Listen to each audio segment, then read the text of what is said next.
வாழ்க வையகம், வாழ்க வையகம், வாழ்க வளமுடன். அறிஞர் பெருமக்களே, சிந்தனையாளர்களே, இறைநிலையும் உணர்ந்து அந்த இறைநிலையே பிரபஞ்சமாகவும் அதில் அமைந்துள்ள அனைத்து பொருட்களாகவும் இயங்குவதையும் உணர்ந்த பிரம்மஞானியர்களே, உங்கள் அனைவருக்கும் எனது வாழ்த்துக்கள், பாராட்டுக்கள்.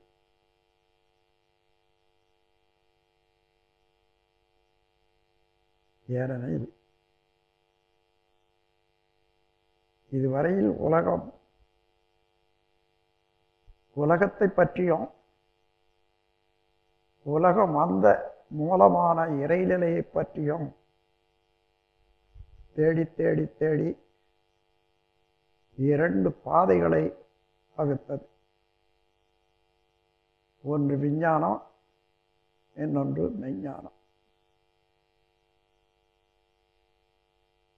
இந்த இரண்டு பாதைகளிலே சென்றவர்களும்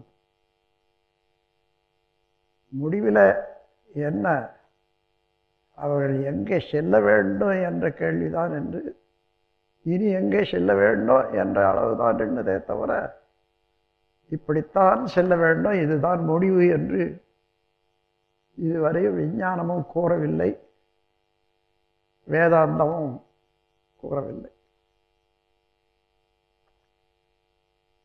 காரணம் என்னன்னா, எந்த முடிவான பொருளோ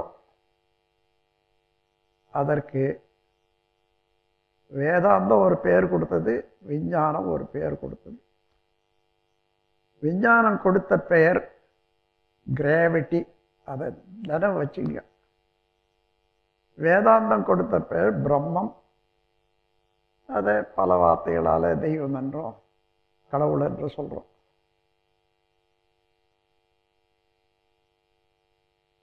வேதாந்தத்துக்கு விஞ்ஞானத்துக்கும் உண்மையில் வேறுபாடு இல்லவே இல்லை.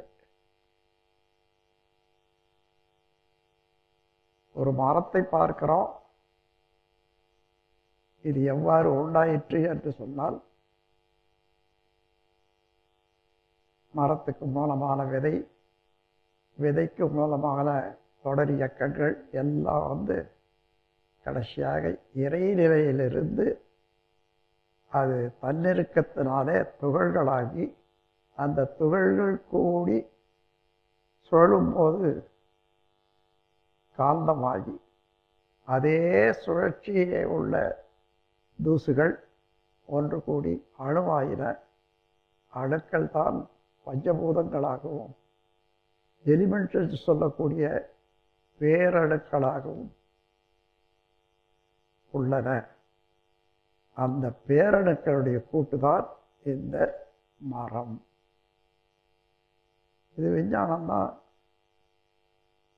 அந்த ஆதிநிலையாக உள்ள இறைநிலையில இருந்துத்தான் மரம் வந்தது என்று சொல்றது.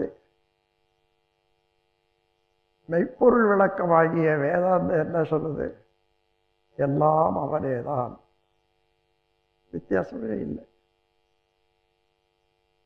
என்றாலும் மனித அறிவுக்கு புரியும்படியாக இந்த ரெண்டு வார்த்தைகளும் இதுவரையில சரியாக விளக்கவில்லை.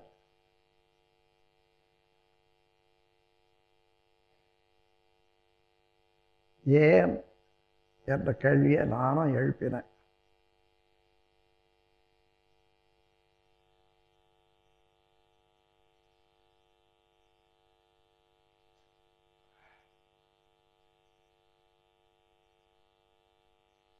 காந்த நிலை அறியாமல் கடவுள் நிலை அறிவதோ, கருமையம் அறியாமல் அறிவினை அறிவதோ, மாந்தருக்கு வேறு வழி மாற்று வழி இல்லையே. இதுதான் என்னுடைய தத்துவ விளக்கத்தின் முடிவு. கடவுளை அறிய வேண்டுமானால் எத்தகையது? அருவமானது, புலன்களுக்கு எட்டாது. ஆனால் அது அடைந்த தன்மாற்றத்தினால அதே இறையாற்றல் துகள்களாகி சூழ்ந்தழுத்தும் போது காந்தமாகி அந்த காந்தத்தில் இருந்து தான் அணுக்களாகி உலகமாட்சி என்ற போது கடவுள் நிலை என்பது என்று தெரிந்து கொள்கிறோம். இதுவரையில் விஞ்ஞானத்திலேயோ மெஞ்ஞானத்திலேயோ உயிர் எங்கே வந்தது? அது திட்டவட்டமாக கொடுக்கவில்லை. காந்த நிலை அறியாமல் கடவுள் நிலை அறிவதோ, அறிவினை அறிவதோ, கருமையை அறியாமல் அறிவினை அறிவதோ. விஞ்ஞானம் எவ்வளோ உயர்ந்து விட்டது. அறிவை பற்றி அறியவே இல்லை. கடவுளை பற்றியும் அவர்கள் சொல்லக்கூடிய கிராவிட்டி என்ற தத்துவத்தை பற்றியும் இதுவரைக்கும் விளக்கவில்லை. இந்த இருட்டை போக்க வேண்டியதுதான் உங்களுடைய கடமை. உங்களுக்கு பின்னின்று உதவக்கூடியது, குரல் கொடுக்க வேண்டியது என்னுடைய கடமை. இவ்வளவுதான்.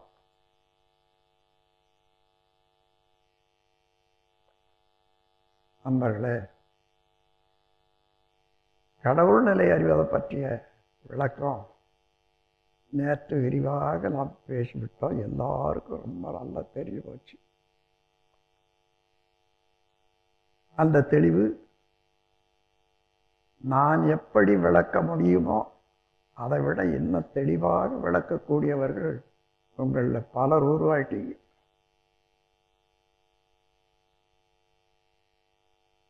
எப்படி இந்த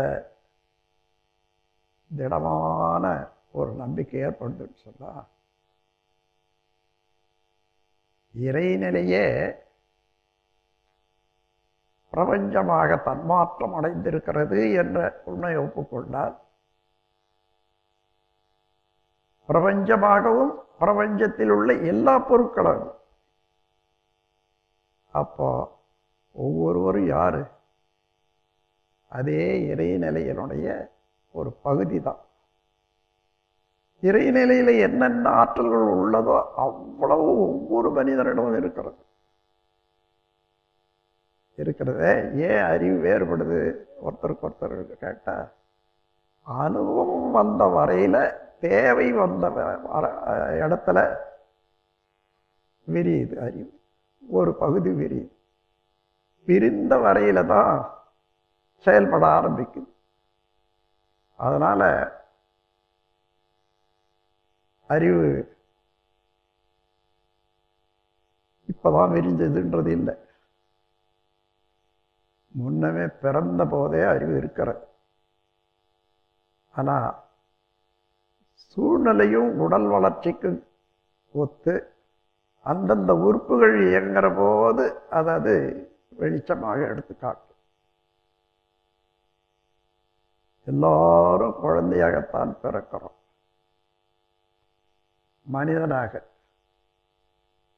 மனிதனாக பிறந்திருக்கிறேன் என்று எந்த குழந்தைக்காகவும் தெரியுமா? அப்படி சில காலம் போகுது. அதன் பிறகு ஆணாகவோ பெண்ணாகவோ பிறக்கிறோம். எந்த குழந்தைக்கும் ஆணா பெண்ணா என்று தெரியாமலே பல ஆண்டு காலம் போயிடுது. அதன் பிறகு ஆணும் பெண்ணும் தெரிஞ்சு போகுது. ஆண்மையோ பெண்மையோ இல்லாத காலம் எவ்வளோ நாள் போச்சு. அப்போ இதெல்லாம் இல்லையா? இருந்தது. அதை தெரிந்து கொள்ளக்கூடிய அளவுக்கு ஒரு தூண்டுகோலோ தேவையோ சூழ்நிலையோ வரல. அதனால அது அப்படியே வந்து எந்தெந்த இடத்துல வந்தா தெரியுமோ அங்க வரும். ஒன்று நிச்சயமா வச்சுங்க, எல்லாருமே இறைநிலைக்கு சமானமானவர்கள்தான். இறைநிலையை தனக்குள்ளாக உணர்ந்து கொள்ளக்கூடிய பேராற்றல் உள்ள பெருமக்கள் தான் எல்லாருமே. ஆனால் அவரவர்களுக்கு கிடைத்த சந்தர்ப்பத்துக்கு ஒப்ப ஒவ்வொரு இதழாக விரியது அறிவின் தெளிவு. இப்போ அப்படி வர்ற போது இறைநிலை பற்றி உணர்ந்து கொண்டோம். அறிவை பற்றி அறிந்து கொள்றதுக்கு வேணுமானா கருமையை அறியணும். கருமையை அறிந்தால்தான் ஜீவனை பற்றி தெரிந்து கொள்ள முடியும். அப்பொழுதுதான் அறிவை பற்றி விளங்கி கொள்ள முடியும். அது வரைக்கும் இப்போ சாதாரண பொருளெல்லாம் அறிவில்லாத பொருள் தான் சொல்றோம் நினைக்கிறோம். எந்த பொருளும் அறிவில்லாத பொருளே இல்லை. இறைநிலையினுடைய நுண்ணியக்கத்தின் காரணமாக வீடு தோன்றியதனால இறைநிலையில உள்ள மற்றாயிருப்பு, பேராற்றல், பேரறிவு, காலம் என்ற நான்கும் எல்லா இயக்கங்கள்லையும் துகள்கள் முதல் கொண்டு சூரியன் வரையில எல்லாவற்றிலையும் இருக்கு.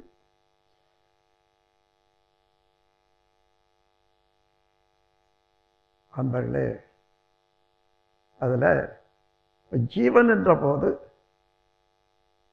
எது வரையில வந்தா ஜீவனாக எடுக்கிறோம்?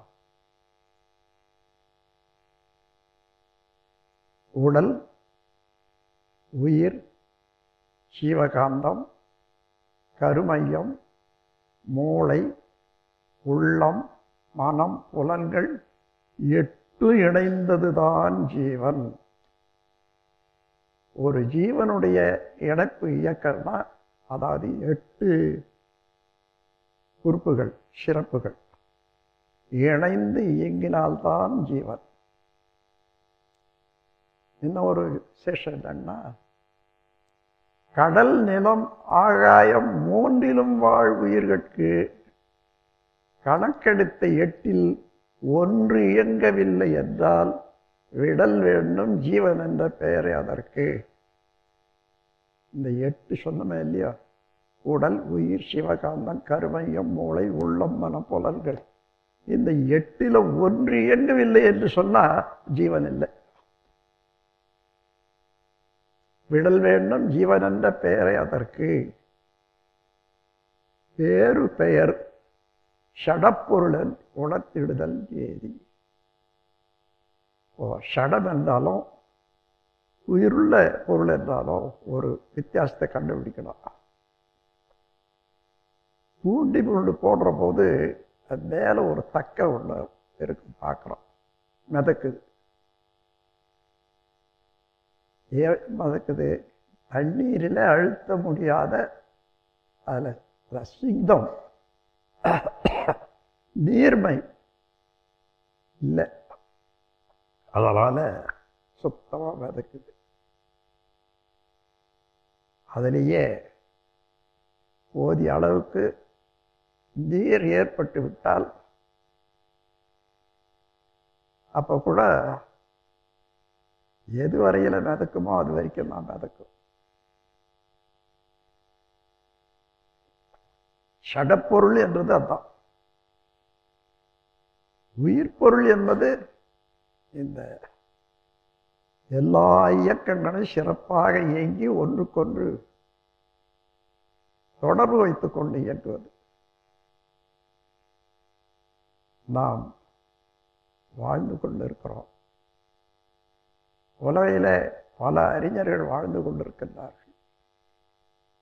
எந்த காலத்திலையும் அப்படித்தான். சில சமயம் பார்த்தீங்கன்னா உங்களுக்கு தெரியாத உண்மையெல்லாம் சிலது வந்துகிட்டே இருக்கு.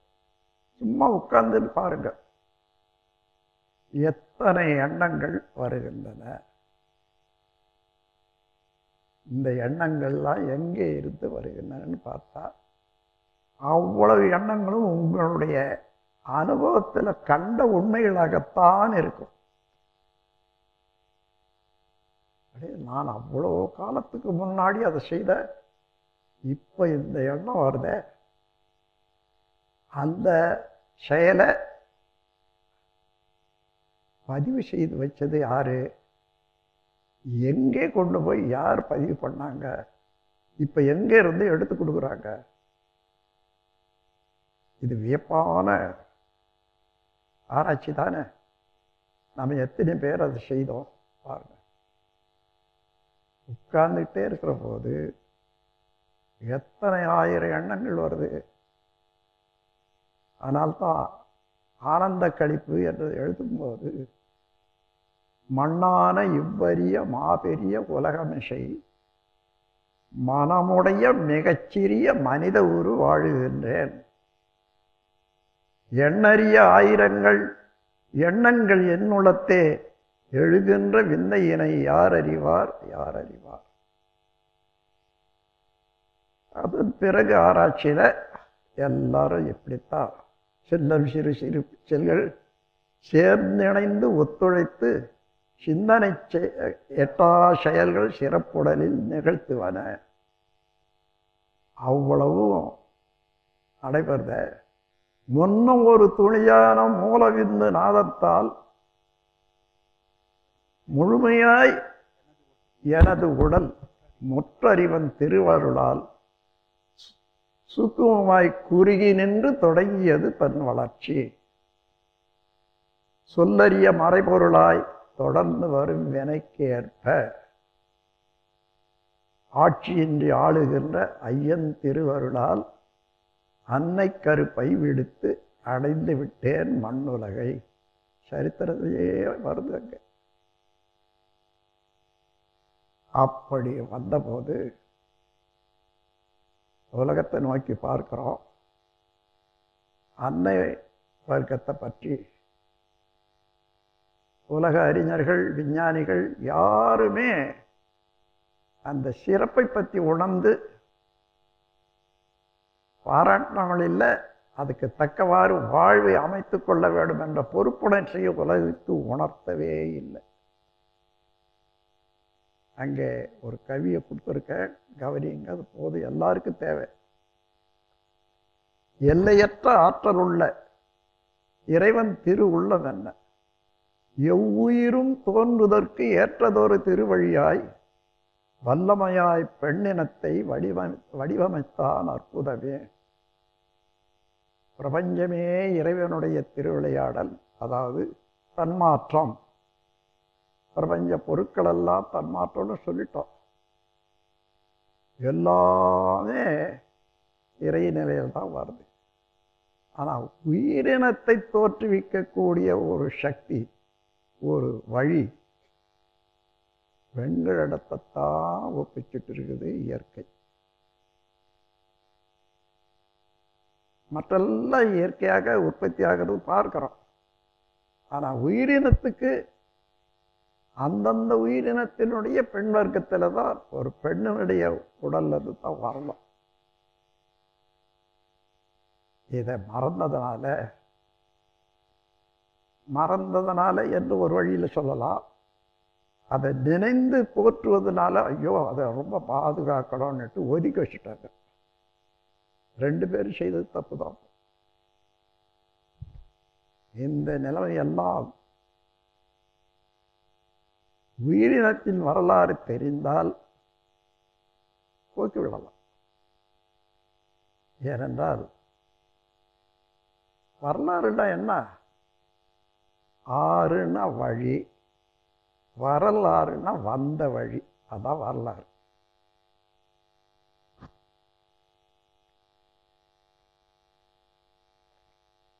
அன்பர்களே,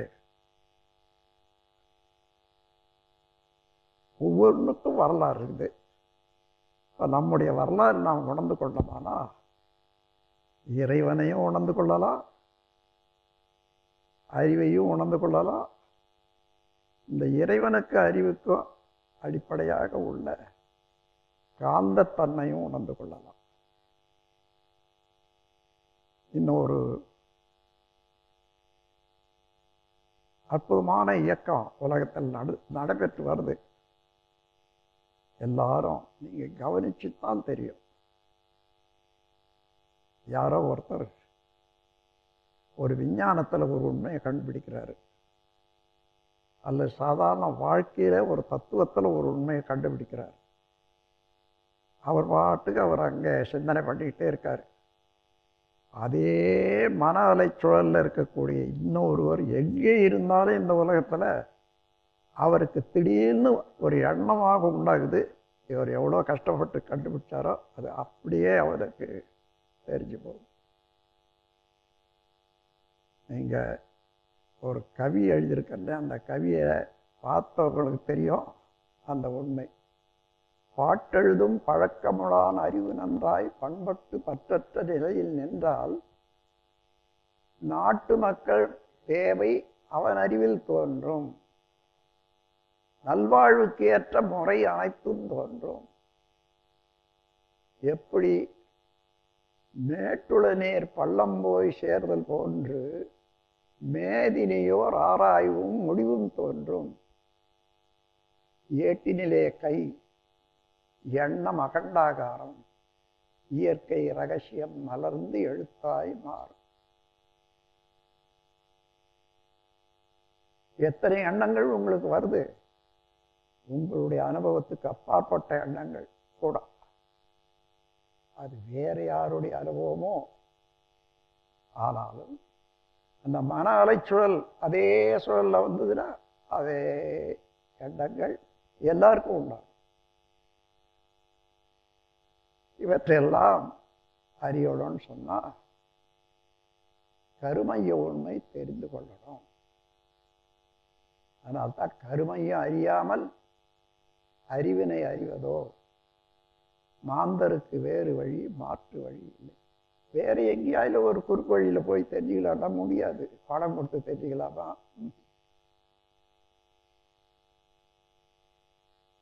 நண்பர்களே, காரணம் என்னன்னா, காந்த நிலை எப்படி வந்தது?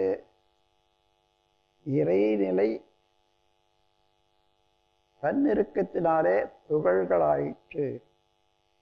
துகள்கள்னா தூசுன்னு வச்சுக்க, அதாவது அதனுடைய பருமனே காண முடியாத ஒரு நுண்ணிய அழகு. அந்த தூசுதான் இறைநிலையருடைய தன்மாற்றம், தன்னிருக்கத்தினாலே தானே அடைந்த தன்மாற்றம். நாம் இப்ப சுத்த வெளியை பார்க்கிறோம், சுத்தமா சுத்த வெளியே அல்ல, அந்த எல்லா துகள்களையும் சேர்ந்து தான் பார்க்கிறோம். அதுவே துகளான போது எங்க போகும்? தன்னிடத்திலே தான் தங்கி இருக்கு. அப்போ எங்கே நாம் இறைநிலையை பார்க்கிறோமோ சுத்த வெளியாக அதிலேயே இந்த துகள்களையும் பார்க்கிறோம்.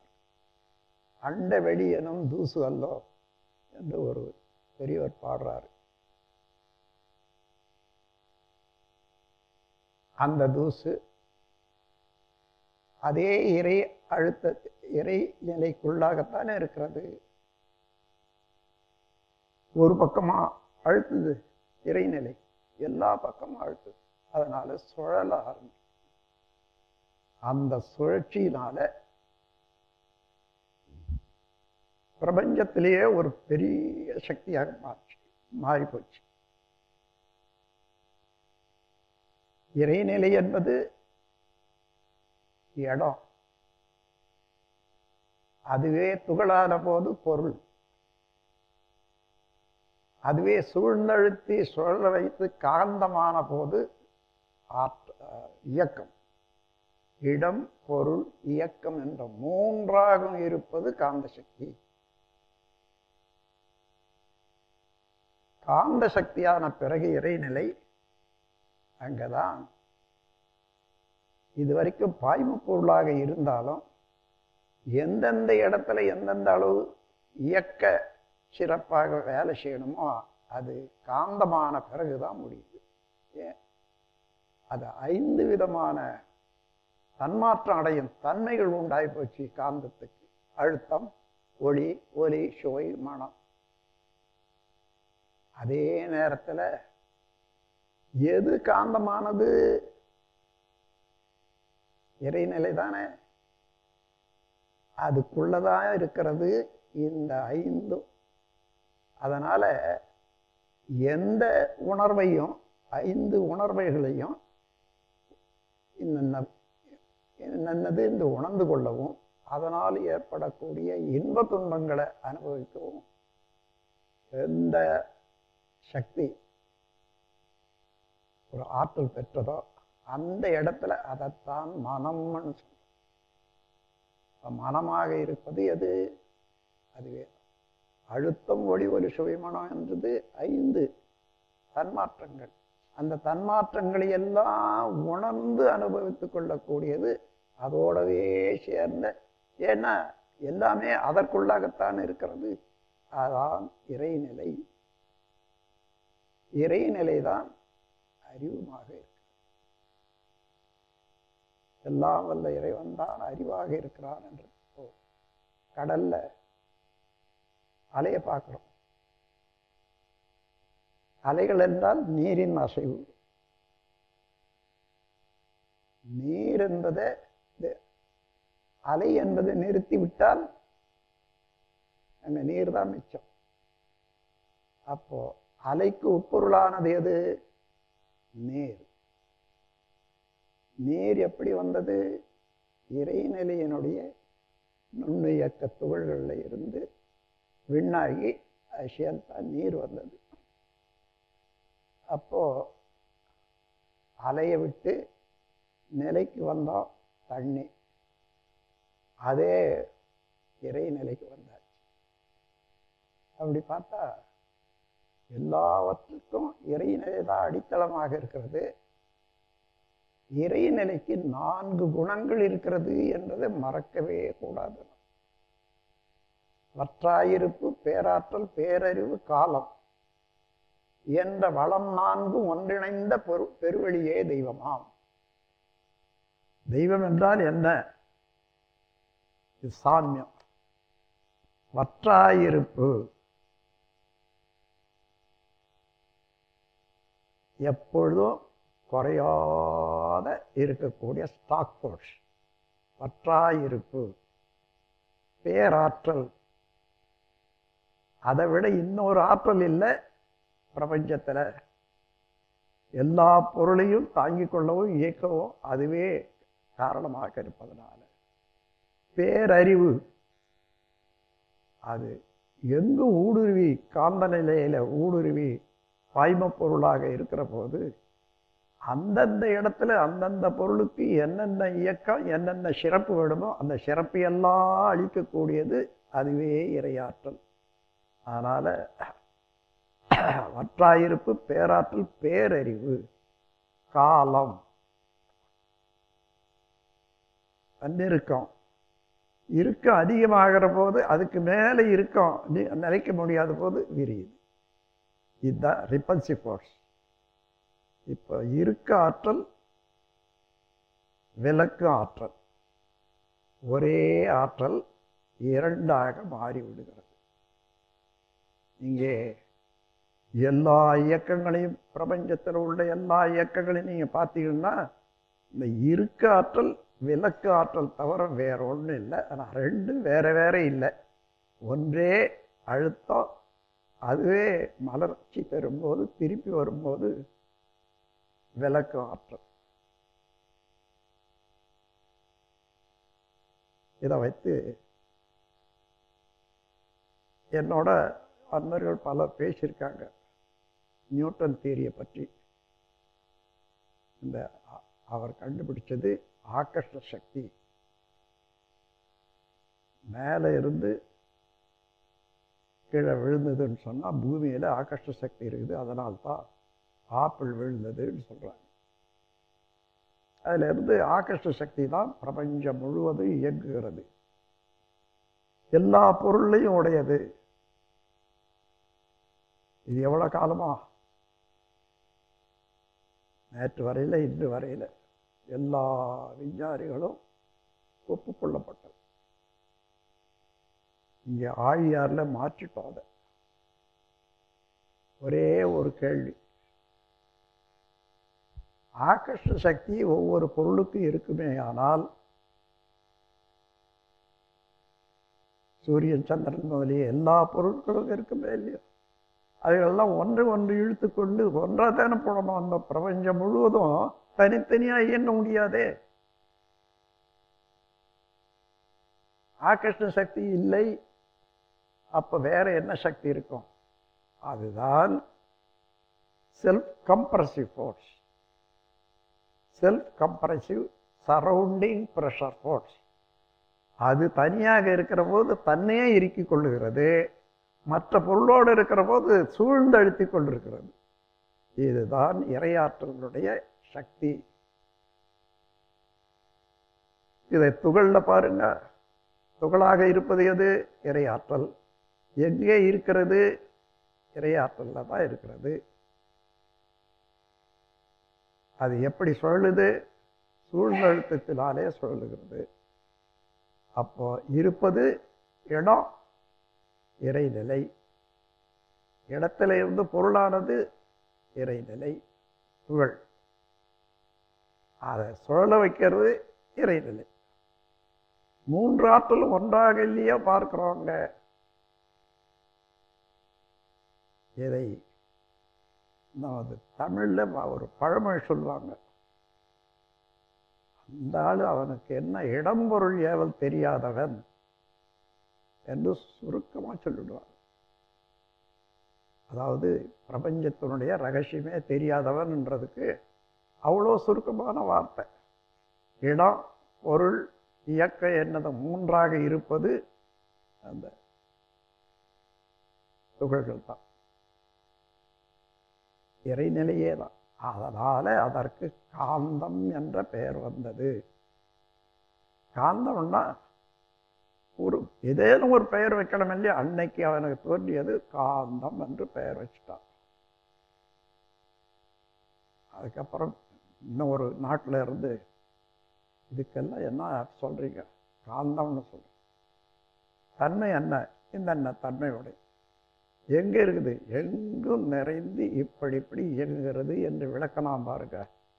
ஆஹா, இது பெரிய சக்தி. இதை விட வேற ஒரு சக்தி பிரபஞ்சத்தில் இல்லை.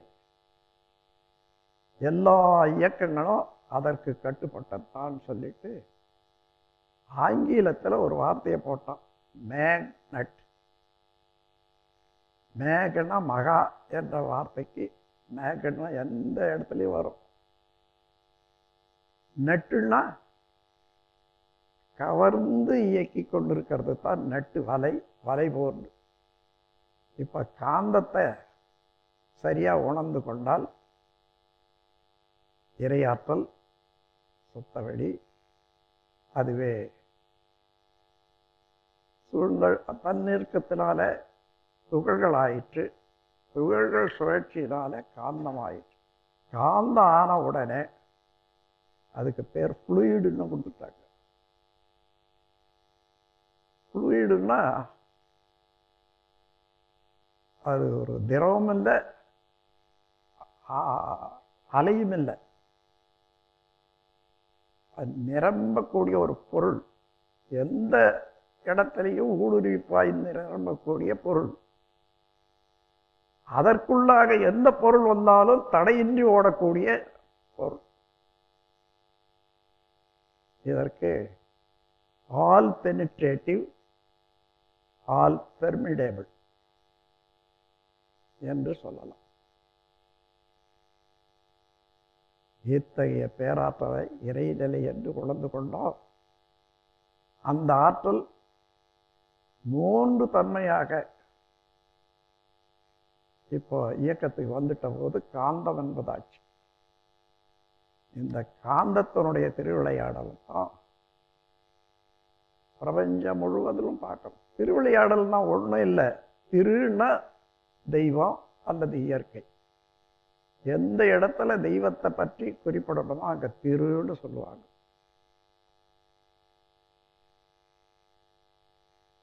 எந்த ஊருக்கு ஒரு பேர் வச்சு அது கடவுள் பேரால் அதை சொல்லணும்னு சொன்னால் திருநாகேஸ்வரம், திருக்கழுக்குன்றம் சொல்கிற மாதிரி திரு என்றது தெய்வீகத்தன்மையை இணைத்து பேசுவது. அதனால அதனுடைய ஆட்டமெல்லாம் இன்கம்பரபிள், இன்னொன்றுக்கு ஒப்புக்கொள்ள முடியும், ஒப்பிட்டு பேச முடியாது.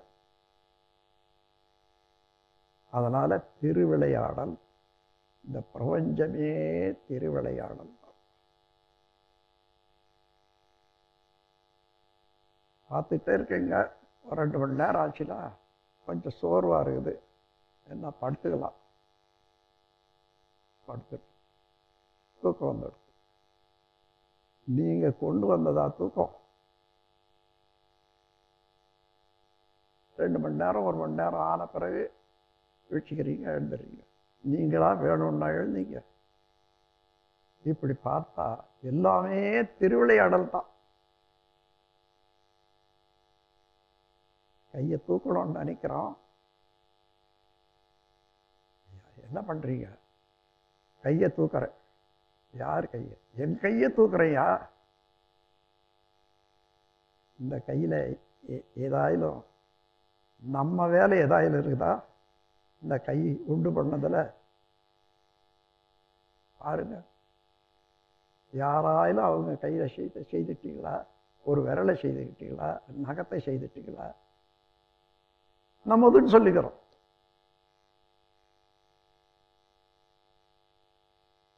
இதைத்தான் தன்முனைப்பு என்று சொல்லக்கூடிய வார்த்தை இதுதான். எல்லாமே இறையாற்றல் செயலாக இருக்கிற போது அது தெரியாமல் நான் செய்தேன், நான் தூக்குறேன், கையது இவந்தில்லை, தூக்கக்கூடிய சக்தி அது அவரும் இல்லை, ஆனால் நான் தான் தூக்கிறேன்னு சொல்றேன். இதனால தன்முனைப்பினால பலவிதமான மாய கருத்துக்கள் எல்லாம் உலகத்தில் புகுந்ததுன்னு சொல்லுவாங்க. ஆனால் மொழியிலையும் வாழ்க்கை வழக்கத்திலையும் இறைநிலை, எல்லாமே இறைநிலை வைத்து இது கடவுள் செயல், கடவுள் செயல், கடவுள் செயல் சொல்ல முடியாது. ஒன்னொன்றுக்கும் அந்தந்த இடத்துக்கு தகுந்தவாறு ஐடென்டிஃபிகேஷன், ஒரு குறிப்பிட்ட செயலுக்கு ஒரு அடையாளம் வேணும். அதுதான் மொழி வழக்கில் வந்திருக்கு. அன்பர்களே, இப்போ நாம் தெரிந்து கொள்ள வேண்டியது, இறைநிலையை உணர்ந்தாச்சு. அறிவை உணரணும்னு சொன்னால் கருமையும் உணரணும். காந்த நிலை அறியாமல் கடவுள் நிலை அறிவதோ, அறிவினை அறிவதோ மாந்தருக்கு வேறு. அதாவது கருமையும் அறியாமல், கரு என்ற முதல்ல அர்த்தம் என்ன? இறைநிலைக்கேதான் கரு. எல்லாவற்றுக்கும் உற்பத்தி மூலம் எதுவோ அதுதான் கரு. அந்த கருமையும் ஜீவன்களிடத்துல எவ்வாறு, அதாவது ஸ்பெசிஃபிக் சொல்லுவாங்க, ஒரு குறிப்பிட்ட ஒரு இயக்கத்தை நடத்திட்டு வருது. நீங்கள் இப்போ இறைநிலை தூசு, அதனுடைய தொகுப்பு அணு எல்லாம் தெரிஞ்சு போச்சு. அந்த அணு உள்ள இருக்கக்கூடிய தூசலுடைய சுழல் இயக்கத்தினால அணுவும் சுழன்று கொண்டு தான் இருக்கும். அது மாத்திரம் அல்ல, இந்த இடத்துல அந்த காந்த சக்தியை நாம் உணர்ந்ததுனால சுழலாத பொருள் எந்த பொருளும் இல்லை. ஐயோ, நான் மேஜை மேல அல்லது சேர்ல நான் சுழலாத உட்கார்ந்துட்டு இல்லையா, நீங்க என்ன எப்படி சொல்றீங்களே, நான் எப்படி சுழந்துட்டா இருக்கேன்? உங்களுக்கு தெரியல, நாம் அதை கவனிக்கலை. நாம் எங்கே உட்கார்ந்துருக்கிறோம்? உலகத்தில், பூமியின் மேலே. பூமி சுழண்டுக்கிட்டு தானே இருக்குது. எந்த வேகத்தில்? 1000 மைலுக்கு அந்த வேகத்தில் சுழலுது. அப்போ நாம் பூமி சுற்றுட்டு நான் மாத்திரம் உட்கார்ந்துட்டு இருக்கலன்னு சொன்னால் எப்படி உண்மையாக்க? உண்மையை உணரத்தக்க போது அறிவுதான் அகண்டாகாரமாகவும், இடம் தாண்டி இந்த இடம்தான்ன்றது இல்லாத எல்லாவற்றுக்கும் மூலமான ஒரு பெரிய ஆற்றலாக உள்ள இறைநிலையோடு இணைந்தாதான் அந்த உண்மையை விளக்கும். நேற்று ஒரு குறிப்பு கொடுத்ததில்ல, சூரியனை பூமி சுற்றி கொண்டிருக்கிறது. விஞ்ஞானிகள் கூட சொல்லிட்டாங்க. நாமும் அதை பார்க்குறோம். வருஷத்துக்கு ஒரு தடவை சுற்றி வருதுன்றது தெரியுது. ஆனால் எவ்வளோ வேகத்தில் சுற்றி வருது? இதற்கு இன்று வரையில் உலகத்தில் 3 ராமானுஜம் வந்திருக்காங்க. தெரியுங்களா உங்களுக்கு? முதல் ராமானுஜம் எல்லாரையும் பிராமணன் ஆகிட்டார். அவரோட சேர்ந்த அந்த கூட்டம் முழுக்க பூணல் போட்டு மந்திரத்தை சொல்லி பிராமணன் ஆகிட்டார். 2வது ராமானுஜம் தீர்க்க முடியாத ஒரு சங்கையெல்லாம் தீர்த்து மேத்தமேட்டிக்ஸில் ஒரு பெரிய புரட்சியை உண்டு பண்ணி உலகத்தையே எல்லா இடத்துலையும் எதையுமே அளக்கக்கூடிய அளவுக்கு கொண்டு வந்துட்டார் 2வது. 3வது ராமானுஜம் வந்திருக்காரு. நீங்கள் கொஞ்சம் மனசில் வச்சுங்க. ஏன்னா இந்த கடவுள் நிலையும் கருமைய நிலையும் உணர்த்தக்கூடிய அளவுக்கு உள்ள ஒரு தத்துவம் இருக்கிற ரொம்ப சிக்கலான தத்துவம் ஆழியாரில் இருந்து இப்போ புறப்படுது. இதை உலகுக்கு கொண்டு போகிறதுக்கு வந்திருக்கக்கூடிய ராமானுஜம்தான் நம்மகிட்ட இருக்கக்கூடிய அருள் செல்வர் ராமானுஜம்.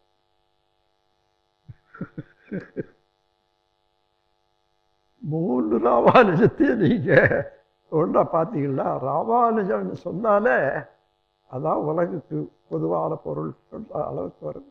ஆகவே இந்த எவ்வாறு இவ்வளோ வேகமாக சுற்றுது, அதுக்கு என்ன சக்தி இருக்கிறது என்றெல்லாம் அளந்து பார்த்து கொள்றதுக்கு அந்த ராமானுஜம் மேத்தமேட்டிக்ஸில் ஒரு கணக்கை கொடுத்துருக்காரு. அதாவது ஒரு பொருளை சுற்றி வருதுன்னு சொன்னால் அந்த சுற்றுவட்டத்தினுடைய நீளம் அளக்கிறதுக்கு ஒரு சாமியம். அது குறுக்களவு எடுத்துக்கங்க எவ்வளோன்னுட்டு. குறுக்களவுன்னா இப்போ சூரியனை பூமி சுற்றுதுன்னு சொன்னால் அந்த புறம் இந்த புறம் வரைக்கும் என்ன நீளம், அதைத்தான் விட்டம்னு சொல்கிறோம். அதை ரேடியஸ்ன்றது ஆங்கிலத்தில் சொல்கிறோம். இந்த ரேடியஸில் எவ்வளோ இருக்குது? இப்போ பூமியிலேருந்து சூரியனுக்கு 9 கோடி மைல் கணக்கு எடுத்திருக்காங்க. அப்போ விட்ட என்ன இருக்கும்? 9 9 18 கோடி மைல் அல்லவா? எனக்கு விஞ்ஞானமும் அல்லது மேத்தமேட்டிக்ஸில் நான் படித்ததில்லை. அங்கங்கே சொல்லிக்கிறீங்களே, அங்கங்கே கொஞ்சம் கேட்டு தெரிஞ்சுக்கிட்டு அவ்வளவுதான். இதில் தானாக உணர்ந்த அறிவு வேறு, இன்னொருத்தர் சொல்லி கேட்டு உணர்ந்த அறிவு வேறு. 2 விதமான அறிவு உலகத்தில் இருக்கிறது. ஓதி உணர்தல், உணர்ந்து ஓதுதல். உணர்ந்து ஓதுதல் தான் மகான்கள் தானாகவே உணர்ந்து இயற்கையை அவர்கள் ஓதுவது தான் உணர்ந்து ஓதுறாங்க. அதை கேட்டுக்கொண்டு அதை எழுதி வச்சுட்டு இது இல்லட்டு அவனுக்கு இன்னும் இவனுக்கு சொல்கிறது இவனுக்கு சொல்கிறது, அவன் கொஞ்சம் கூட்டிக்கிறது அவன் கொஞ்சம் குறைக்கிறது, இப்படி வந்தது தான் உணர்ந்து ஓதுவது. ஓதி உணர்வது உணர். ஆனால் ஓதி உணர்ற இடத்துல எல்லாரும் வந்துடலாம். ஆராய்ச்சி செய்து செய்து கொண்டு போனால் அவன் எங்கேருந்து அதை உணர்ந்தானோ அந்த இடத்துக்கு போகிற போது இவனும் உணர்ந்து ஓதுவான். அன்பர்களே, இப்போ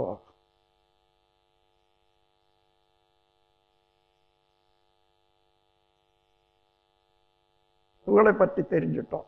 தூசு, அதனுடைய கூட்டு அணு. அணுக்களும் சுழண்டு கொண்டு தான் இருக்குது. அதன் பிறகு அதனுடைய நெருக்கத்துக்கு தகுந்தவாறு பஞ்சபூதங்கள் அல்லது எலிமெண்ட்ஸ், 92 எலிமெண்ட்ஸ். இந்த எலிமெண்ட்ஸை பற்றி ஒரு சிறு சிந்தனை செய்து தான் ஆகணும். எலிமெண்ட்ஸ்னா என்ன? அதாவது மூலப்பொருள் என்றது அர்த்தம். மூலப்பொருள் பிரபஞ்சத்தில் எல்லா தோற்றங்களையும் கொடுக்கக்கூடிய மூலப்பொருளாக எலிமெண்ட்ஸ் 92 எலிமெண்ட்ஸ் இருக்கிறதாக விஞ்ஞானத்தில் இதுவரையில் கண்டுபிடிச்சிட்டாங்க. அது என்னன்னா, எத்தனை அணுக்கள் ஒரு எலிமெண்ட்டில் தங்கி இருக்கிறதோ, கூட்டாக இருக்கிறதோ, அதுக்கு அந்த எண்ணிக்கையை வச்சோம், அதனுடைய செயலாற்றலை வச்சோம், அதுக்கு ஒரு பேர். அதான் 92 தான் இது வரைக்கும் வந்திருக்கிறோம். இங்கே விஞ்ஞானத்தில் இது வரைக்கும் உணர முடியாத தத்துவத்தை இப்போ நீங்கள் உணர்ந்திருக்கீங்க. 92 எப்படி வந்தது, 80 எப்படி வந்தது, 60 எப்படி வந்தது? எல்லா அணுக்கள் தானே. ஒவ்வொரு அணுவும் சுழண்டு கொண்டே இருப்பதனால எந்த பொருள் சுழண்டாலும் அதிலிருந்து ஒரு விலக்கும் ஆற்றல் வந்து இன்னொரு பொருளை ஒரு அளவுக்கு மேலே தள்ளி நிறுத்தக்கூடிய சக்தி இருக்கிறது அல்லவா? இதனால எந்த அணு 2 அணு சுத்தினாலும் அது ஒன்றுக்கொன்று அதனுடைய சுழல் வேகத்துக்கு தகுந்தவாறு இடைவெளி வைத்துக் கொள்ளும். இதை அடிப்படையாக வச்சு பார்த்தீங்கன்னா தான் உலகம் சூரியன் என்று இருந்தால் 9 கோடி மைல் தூரம் எப்படி வந்தது, எப்படி நிற்குதுன்னு பார்த்தா, இந்த உலகத்தில் எத்தனை கோடி அணுக்கள் இருக்கிறதோ ஒவ்வொரு அணுவுக்கும் சுழல் வேகத்தினாலே விலக்கு ஆற்றல் எவ்வளவோ, சூரியனில் எடுத்துக்கொண்டா ஒவ்வொரு அணுவிலையும் இருக்க விலக்கு ஆற்றல் எவ்வளவு, இந்த ரெண்டும் கூட்டினா அதான் 90 கோடி மைல். எந்த 2 பொருளுக்கு இடையே ஆனாலும் அந்த தூரம் எப்படி அமையுது அப்படின்னா, அதனுடைய சுழல் வேகத்தினால தள்ளும் சக்தி, விலக்கும் ஆற்றல். அதுதான் அப்போ விலக்கு ஆற்றல், இருக்கும் ஆற்றல், இந்த 2ஆல மெயின்டைன் பண்ணக்கூடியதான் பிரபஞ்சமே. நண்பர்களே, இப்போ இதை நீங்கள் உங்களுக்கெல்லாம் தெரியாதுன்னு நான் சொல்கிறேன்னு நான் நினைக்கல. உங்களுக்கு எல்லாம் தெரியும். நான் ஒரு மூலையிலிருந்து கற்றுக்கிட்டேன். நீங்கள்லாம் அடித்தளமாக இருந்து அகாடமிக் குவாலிஃபிகேஷன் என்ற முறையில் நீங்கள் எல்லாம் பயின்றவர்கள். ஆனாலும் எவ்வளவு தேவையில்லை, அதனால் வந்ததெல்லாம் விட்டுவிட்டு காயலாங்கடையில் போய் சாமானை பார்க்குற போது ரொம்ப பெரிய நல்ல சாமானாக இருக்கும், தள்ளி தள்ளி விட்டுட்டு போயிடுவோம் நம்ம. அதுபோல் நமக்கு தேவையில்லைன்னுட்டு தள்ளிகிட்டே வர்றோம். அதே போல் இந்த பிரபஞ்சத்தில் நடக்கக்கூடிய எல்லா இயக்கங்களையும் நீங்கள் பார்த்த உடனே இது எப்படி இயங்குகிறது, அதில் என்னென்ன தன்மை உள்ளது என்று தெரிந்து கொண்டால்தான் அதோட எப்படி உறவு கொள்வது, அதனுடைய பலனை எப்படி அனுபவிப்பது என்று ரெண்டும் தெரியும். அப்போ ஒவ்வொரு பொருளுக்கும் நலமளிக்கக்கூடிய தன்மையும் உண்டு, அது நலம் கெடுக்கக்கூடிய தன்மையும் உண்டு. இங்கேதான் மனிதனுடைய அறிவு, உணர்ச்சி இரண்டு வகைப்படுது. நலமளிக்கக்கூடிய இயக்கங்கள் எல்லாம் இன்பம்னு சொல்றான், அமைதி என்று சொல்றான். இந்த இன்பமும் அமைதியும் கொடுக்கக்கூடிய செயலெல்லாம் இவனுக்கு புண்ணியம். துன்பமும் நட்டமும் கொடுக்கக்கூடிய எந்த செயலாக இருந்தாலும் பாவம். ரெண்டா பிரிச்சாங்க. அது நமக்கு நன்மைக்கு தானே போகும். பாவம் புண்ணியம். நாம் அந்த சாமியத்தை எடுத்துக்கொள்வோம். பாவம் என்ன, புண்ணியம் என்ன? துன்பமும் நட்டமும் விளைவிக்கக்கூடிய செயலுக்கு பாவம். பாவத்தை தான் குற்றம் என்று சொன்னாங்க. அதே போல இன்பமும் லாபமும் அளிக்கக்கூடிய, லாபம்னா வாழ்க்கைக்கு ஒத்த முறையில் இயங்கக்கூடியது இன்பம். இதை புண்ணியம் என்று சொன்னாங்க. இதை அனலைஸ் பண்ணும்போது நான் ஒரு கவி எழுதியிருக்கேன், உங்களுக்கு நினைவுபடுத்துகிறோம், நீங்கள் பார்த்துக்க. ஞான களஞ்சியத்தில் இருக்கலாம். அது என்னன்னா, எண்ணம் சொல் செயல் இவற்றின் விளைவால் எவர்க்கோ தனக்கோ இன்றோ பின்னோ மண்ணுடலுக்கோ மதிக்கோ மாசுறு தீமை விளைந்தால் செய்யாதொழித்து உண்மையில் இன்பம் பயப்பன செய்து உலக இயல்பொழு உலகம் ஒட்டி வாழ்வதே புண்ணியமாகும். முரடாம் செயல்கள் பாவமாகிடும் பகுத்துணர்வு. எண்ணம் சொல் செயல் மூன்றினாலும். எண்ணத்துல என்ன எண்ணிட்டா என்ன ஆகுது நினைக்க வேண்டாம். ஒரு தடவை எண்ணினால் பல தடவை அதே எண்ணம் வரும். அந்த எண்ணத்தினுடைய அழுத்தம் அதிகம் ஆக ஆக அதுக்குரிய செயலும் உண்டாகும்.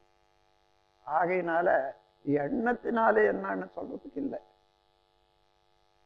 எண்ணத்தையே மாற்றி அது திட்டப்படுத்தினால்தான் செயல்கள் ஒழுங்காகும். எண்ணம் சொல் செயல் இவற்றின் விளைவால் எவர்க்கோ தனக்கோ இன்றோ பின்னோ மண்ணுடலுக்கோ மதிக்கோ மாசுறு தீமை விளைந்தால் செய்யாதொழித்து உண்மையில் இன்பம் பயப்பன செய்து உலக இயல்போடு ஒட்டி வாழ்வதே புண்ணியமாகும். முரணாம் செயல்கள் பாவமாகிடும் பகுத்துணர்வீரே. அப்போ எல்லாரும் பாவம் செய்ய வேண்டாம் அப்படின்னு சொல்றது சாதாரண இல்லை.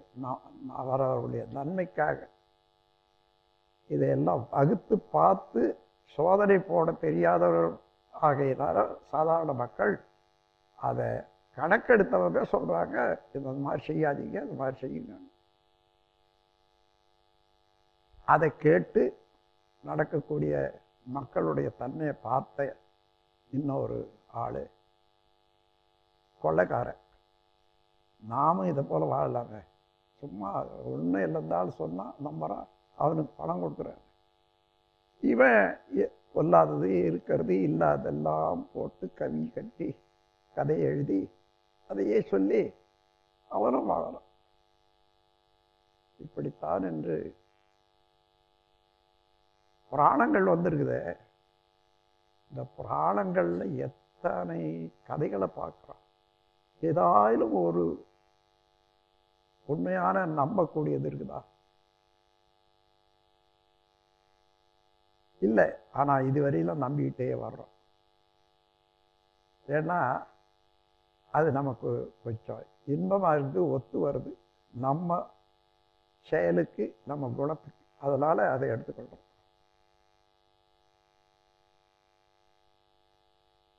அன்பர்களே, இங்கே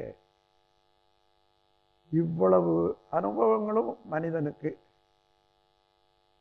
எப்படி வந்தது என்றது ஒரு கேள்வி. இரண்டாவது, சாதாரண பொருட்களுக்கும் உயிர் பொருளுக்கு என்ன வித்தியாசம், எங்கே அந்த உயிர் ஆரம்பிச்சது? இது ஒரு முக்கியமான கேள்வி இல்லவா? இப்போ நீங்களே அனுமானத்தில் அதை உணர்ந்து கொள்ளலாம். எந்த பருப்பொருளாக இருந்தாலும் சடப்பொருளாக இருந்தாலும் அணுக்களுடைய கூட்டு தானே. அணுக்கள்ல இருந்து அதனுடைய சுழலுக்கு தகுந்தவாறு அணுக்களுக்கு உள்ளே இருக்கக்கூடிய துகள்கள் வேகம் பெற்று அந்த கட்டடத்தை விட்டு வெளியேறிவிடும். சுழல் விரைவு குறைவாக இருக்கிற வரைக்கும் தான் உள்ள இருக்கும். அதிக சுழல் விரைவு வந்தால் இடம் கொடுக்காது, விளக்கு ஆற்றல் அதிகமாகுது, அது வெளியேறிடும். அப்போ ஒவ்வொரு அணுவிலும் இருந்தும் துகள்கள் பரமாணுக்கள் வெளியேறிக்கொண்டே இருக்கும். அதை காந்த அலைன்னு சொல்றோம். ஆனால் இந்த காந்த அலைக்கும் முன்னே இறைத்துகளாக இருந்து காந்தம் உற்பத்தி ஆச்சு, அதுக்கும் வித்தியாசம் இருக்கு. அது பொட்டன்ஷியல் காந்தம். அணுவில் இருந்து வரக்கூடிய இப்போ அந்த துகள்கள் அழியக்கூடியது. எப்படி? தன்மாற்றம் பெற்றுவிடும். அழுத்தமாக, ஒளியாக, ஒலியாக, சுவையாக, மனமாகவோ தன்மாற்றம் பெற்றவுடனே தன்னுடைய காந்தம் என்ற நிலை மாறி இறை நிலையோட ஒன்றிவிடும். வெளிச்சம் பார்க்குறோம், நிலையாக இருக்கிறதாக பார்க்குறது இல்லை. பல கோடி அணுக்கள் துகள்கள் வெளிச்சமாக ஒன்றை ஒன்று பார்த்து பார்த்து அப்படியே மாறிட்டே இருக்குது. அதைத்தான் நம்ம பார்க்குறோம். ஆனால் அந்த காந்த தன்மை சுழற்சி நின்று போச்சு என்ன வச்சுக்க, அது இறைத்தன்மையாக மாறிவிடுகிறது. அதனால ஒளியோ ஒலியோ சுவையோ மனமோ எதுவுமே நிலைத்த பொருள் அல்ல. தோன்றி கொண்டே இருக்கும், மறைந்து கொண்டே இருக்கும். ஆனால் தோன்றி இயங்கி கொண்டிருக்கிற போது அதுக்கு அடுத்த துகள்கள்லாம் அதே தன்மை அடைகிற போது ஒளி ஒரே ஒரு துகளில் உண்டானால் அது பக்கத்தில் இருக்கக்கூடிய எல்லாத்துக்கும் பரவும். பரவிட்டே வந்து நின்று போகும். ஒளியும் ஒலியும் விஞ்ஞானத்தில் ஓடுறதே சொல்லி இவ்வளோ வேகத்தில் ஓடுதுன்னு சொல்கிறாங்களா இல்லையா? அது சுத்த கற்பனை தான். ஒளியும் ஒலியும் ஓடுவதில்லை.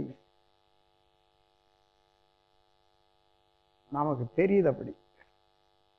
ஒரு அணுவில் இருந்து அந்த ஒளி இன்னொன்றுக்கு அதாவது துகளில் இருந்து இன்னொரு துகளுக்கு போகுது, இன்னொரு துகள் இப்படியே வேகமாக பரவி தன்மாற்றம் அடைந்து கொண்டே போகுது. அடைந்தது இறைவெளி ஆயிடுது, இருட்டாயிடுது. ஆனால் தன்மாற்றம் அடையக்கூடிய தன்மை ஓடிக்கொண்டே இருக்கிறது பரவலாக. ஏன்னா எங்கேயுமே இருக்கக்கூடிய அதே காந்தமாகினால அழுத்தம், ஒளி, ஒலி, சுவை, மனம் இந்த 5 அப்படித்தான். நிலைப்பதும் இல்லை, ஓடுவதும் இல்லை. அப்படியே தன்மாற்றம் அடைகிறது. தன்மாற்றம் அடைகிற போது அது தன்மாற்றம் துகள் இறைநிலை தான் துகளாக இருக்கிறது. அந்த துகளில் சுழலால்தான் காந்தம் வச்சு, அந்த காந்தம் இப்போ மாற்றி போச்சு. என்ன? தன்மாற்றம் அடைந்து விட்டது, அழுத்தமாக, ஒளியாக, ஒலியாக. அப்போ மிச்சம் என்ன இருக்கும்? இறைநிலை தான். இருட்டு இறைநிலையோட சேர்ந்து போச்சு. அப்போ இறை நிலையில இருந்து வந்த துகள் இறைநிலையாகவே மாறிப்போச்சு. இது மாறிக்கொண்டே இருக்கிற வேகத்தை அதை கணக்கெடுக்கிறதுக்குரிய சக்தி மனிதனுக்கு கிடையாது. அதை நேரடியாக பார்க்கக்கூடிய புலனளவும் இல்லை.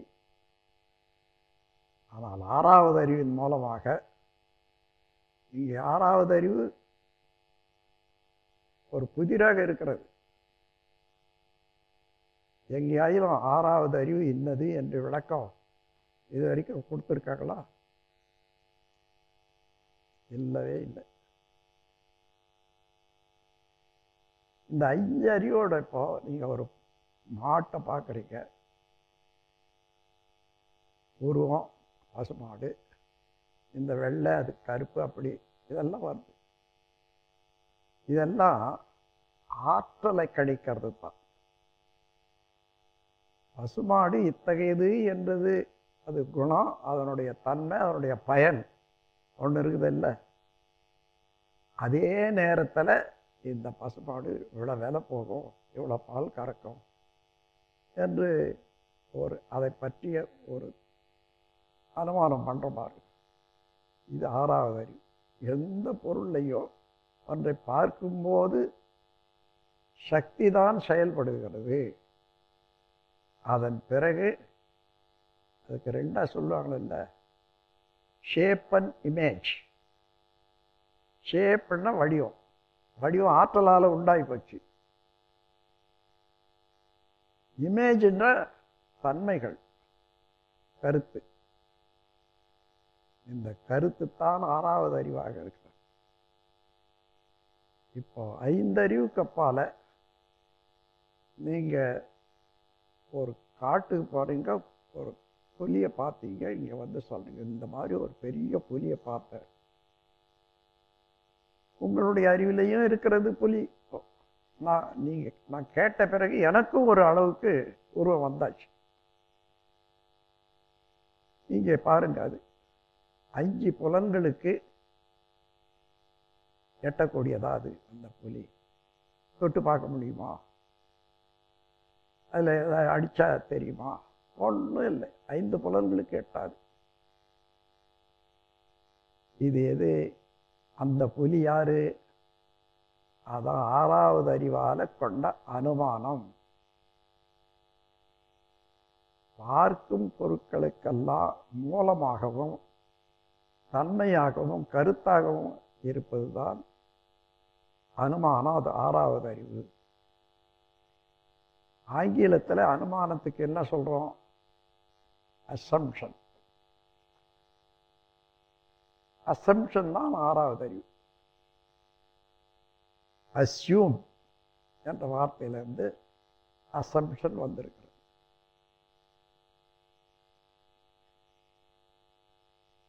ஆனால் நாம் எத்தனையோ பொருட்களை பார்க்குற போது இது இப்படி இருக்கா அப்படி இருக்குன்னு அஸ்யூம் பண்ணுறோம்.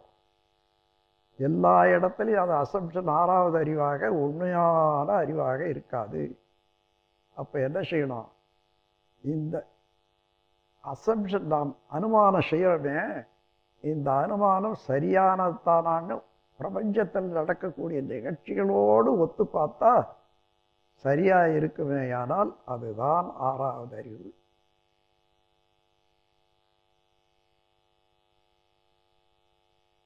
அன்பர்களே, இந்த அறிவு எப்படி செயல்படுது? உயிர் எங்கே இருக்கிறது, உயிரினம் எங்கே இருக்கிறது, அங்கே தான் செயல்படும். அப்போ உயிரினம் எங்கே உற்பத்தி ஆச்சு? எந்த பொருளானாலும் அணுக்களுடைய கூட்டு என்பது தெரியும். அந்த அணுக்களோ எப்பொழுதும் கரைந்து கொண்டே இருக்கிறது, அதில் இருக்கக்கூடிய துகள்கள் வெளியேறிக்கொண்டே இருப்பதனால. அப்போ எந்த பொருளானாலும் அந்த அணுக்கள், திரட்சி என்ற பேரணுக்களில் இருந்து சரியான துகள்கள் ஒன்று அலை வடிவத்தில் ஓடிக்கொண்டே இருக்கும். அதுதான் நம்ம உடலில் கூட பருவுடல், நுண்ணுடல், காந்த உடல்னு 3 சொல்லுவோம். அலை உடல். பருவுடல் என்பது பஞ்சபூதங்களால் கட்டப்பட்டுள்ளது, எலிமெண்ட்ஸால் கட்டப்பட்டது. நுண்ணுடல் என்பது என்ன? அதை சூக்கும சரீரம்னு சொல்கிறோம். அதைத்தான் உயிர் என்று சொல்கிறோம். இங்கே உயிரை தெரிஞ்சுக்கணும் இல்லையா? ஒரு டாக்டர், நமக்கு ரொம்ப அறிவாளி ஒருத்தர் இங்கே வரவும் போகிறார். அவரை ஒரு நாள் இங்கே ஐயா உயிரை பற்றி இன்றைக்கி பேசுகிறாங்கன்னு சொன்னாங்க. சரி, ரொம்ப சந்தோஷம், நான் கூட வந்திருக்கேன். ஆமாங்க, நீங்கள் டாக்டர் ஆச்சே, உயிரை பற்றி என்ன சொல்கிறீங்க? ஏன் ஐயா அதை கேட்குறேன்? உயிர் என்பது டாக்டர்களுக்கு இல்லவே இல்லை. அதனால தான் உங்கள் உயிரை வாங்கிக்கிட்டு இருக்கோம். இப்படி சொல்கிறார் அவர். எங்களுக்கு உயிர் என்பது தெரியவே இல்லை. ஏன்? உயிரோடவும் அறுத்து பார்த்தோம், செத்த பிறகு அறுத்து பார்த்தோம், ஒவ்வொரு உறுப்பையும் அறுத்து பார்த்தோம். எங்கேயும் உயிர் என்பது இல்லை, காணப்படவில்லை. இப்போ அறுத்து பார்க்காதையே நம்ம பார்க்கலாம். இப்போ எந்த பொருளானாலும் அணுக்களுடைய கூட்டு, அணுக்களில் இருந்து ஒரு அலை எரிந்து இருக்கிறது, அது காந்த அலைன்னு தெரிஞ்சுக்கொள்ளணும். அது 5 தன்மாற்றம் அடையக்கூடியதானே காந்தம். அப்போ எந்த பொருளாக இருந்தாலும் அந்த காந்த அலை ஒன்று வரும். ஆனால்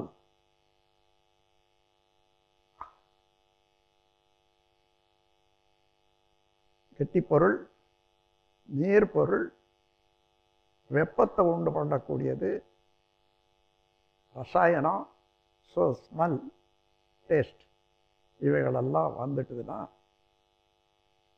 அதில் இருந்து வரக்கூடிய இந்த காந்த அலை சுழற்சி இருக்கிறது. எந்த பொருள் சுழற்சி இருந்தாலும் ஸ்பெசிஃபிக் கிராவிட்டி தத்துவப்படி மையத்தில் அழுத்தம் பெறும், ஓரத்தில் அழுத்தம் குறையும். அதுபடி பார்த்தா அந்த பொருளுக்குள்ளாக உள்ள காந்த அலைக்கு அழுத்தம் வர்ற போது அந்த பொருள் வரையில அதனுடைய மையம் ஏற்பட்டுவிடும். இந்த மையம்தான் உயிர் மையமாகவும் காந்த அழுத்தமாகவும் கருமையமாகவும் அமைது. கருமையம் எங்கே அமைந்ததோ அதுதான் உயிர் பொருள். கருமையம் இல்லைன்னா உயிர் இல்லை, உயிரினம் அல்ல. அந்த கருமையம் எப்படி அமைது? அணுக்களுடைய கூட்டில் கெட்டி பொருளாக இருந்து, அதாவது 5 பௌதீக பொருள் தானே சேர்ந்து ஒரு ஷடப்பொருள், அதிலிருந்து வரக்கூடிய கருமையம் மற்ற எல்லா இடத்துலையும் சுற்றவும், பிரபஞ்சத்தில் மற்ற சுற்றி இருக்கக்கூடிய பொருளோடு கலக்கிற போது அது அதுவாக மாறும். உதாரணமாக நாம் ஒரு வெளிச்சத்தை பார்க்குறோம். நம்ம கருமையத்தில் இப்போ உடலில் உற்பத்தி ஆகக்கூடியதெல்லாம் டேம் மாதிரி, அணைக்கட்டு மாதிரி சேர்ந்துட்டே இருக்கிறது தான் கருமையம். ஆனால் இப்போ ஒளியை பார்க்குறோம். அந்த ஒளியை பார்த்த உடனே அந்த அளவுக்கு நம்முடைய கருமையத்திலிருந்து ஒளி வெளியேறி அதோட தொடர்பு கொண்டு இயங்குது. அப்போ நாம் என்ன பார்க்குறோம்? ஒளியை பார்க்குறோம். அதனால் ஏற்படக்கூடிய இன்பம் துன்பம் உணர்வுகள் அவ்வளவு தன்மையாக மாறிக்கொண்டே இருக்கின்றன.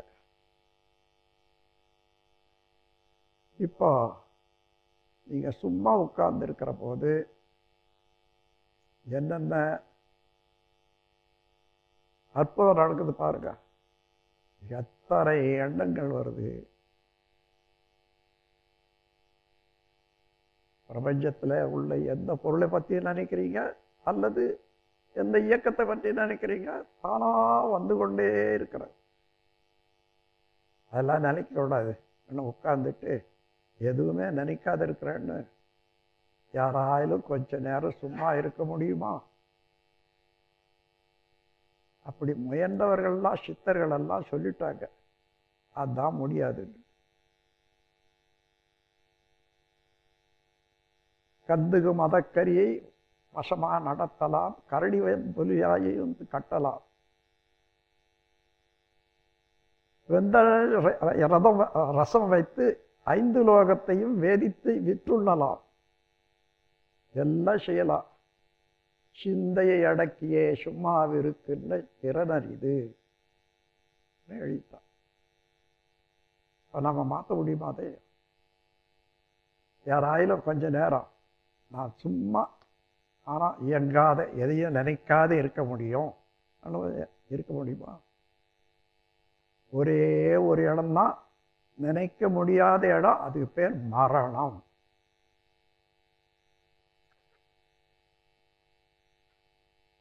எப்படி உயிர் தோன்றியது அதே போல அடங்கினாதான் அது நிற்கும். உடல் இருக்கிற இப்போ ரொம்ப பேர் இது ஒரு கற்பனையாக, என்னங்க மனம் நிலைக்க மாட்டேங்குது. எப்படி நினைக்க, எப்படி இயக்கி வச்சியோ அந்த இயக்கம் தொடர்ந்து இயங்கிக் கொண்டே இருக்கும். அதில் ஒரு சுழல் இருக்குது, அந்தந்த சுழல் விரைவில் வர்ற போது எதை அந்த சுழலில் செய்திங்களோ அந்த நினைவும் அந்த இயக்கமாக வந்துடும். எங்கேயோ ஏதோ ஒன்று செய்தோம், அந்த செயலுக்கு எந்த சுழலில் அந்த செயலை செய்தோமோ அந்த சுழல் வேகம் வரும்போது கையோ காலோ அதுக்கு தக்கவாறு தயாராகி அந்த செயல் செய்வதற்கு ஒரு வேகம் உண்டாயிடும். அதே போல எண்ணங்களும் அப்படிதான்.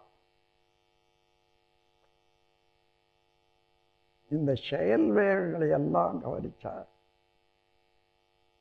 மன அலையை பற்றி நல்லா தெரிஞ்சு கொள்ளலாம். இந்த மனம் இவ்வளவு எண்ணங்களை நீங்கள் உட்கார்ந்து எழுந்திருக்கிறதுக்குள்ளாக ஒரு 1000 எண்ணங்கள் வருதுன்னு வச்சுக்க, வந்தது தானே அது. இன்னும் எவ்வளோ இருக்கும் எண்ணி பார்க்க முடியுமா? இவ்வளவு எங்கே இருக்கிறது? எல்லாம் என்னுடைய அனுபவமாக தான் இருக்குது. இல்லை ஏதோ ஒருத்தர் அனுபவம் கூட இருக்கும். ஆனால் எப்படி யார் கொண்டு போய் அந்த அனுபவத்தை எங்கே வச்சாங்க, யார் வச்சாங்கன்னு சொல்றதுக்கு அந்த கேள்வி இடமில்லாத இறைநிலையே தன்மாற்றம் பெற்று இத்தனை அடுக்கடுக்கான செயல்களை வந்து மனிதனாக வந்து விட்டான் இல்லையா? இங்கே ஒரு பெரிய புதிர் நமக்கு விளக்கிவிடும். மனிதன் இயற்கையிலே தோன்றிவிட்டார், இறைநிலையிலிருந்து தோன்றிவிட்டார் என்றால் உடனே மனிதனாக தோன்றிவிடவில்லை. முதல்ல சிற்றுயிராக இருந்து அதை நீங்க ஒரு என்னமோ ஒரு பரமாணு கூட இல்லை, அந்த உயிருக்கு என்ன சொல்றோம்,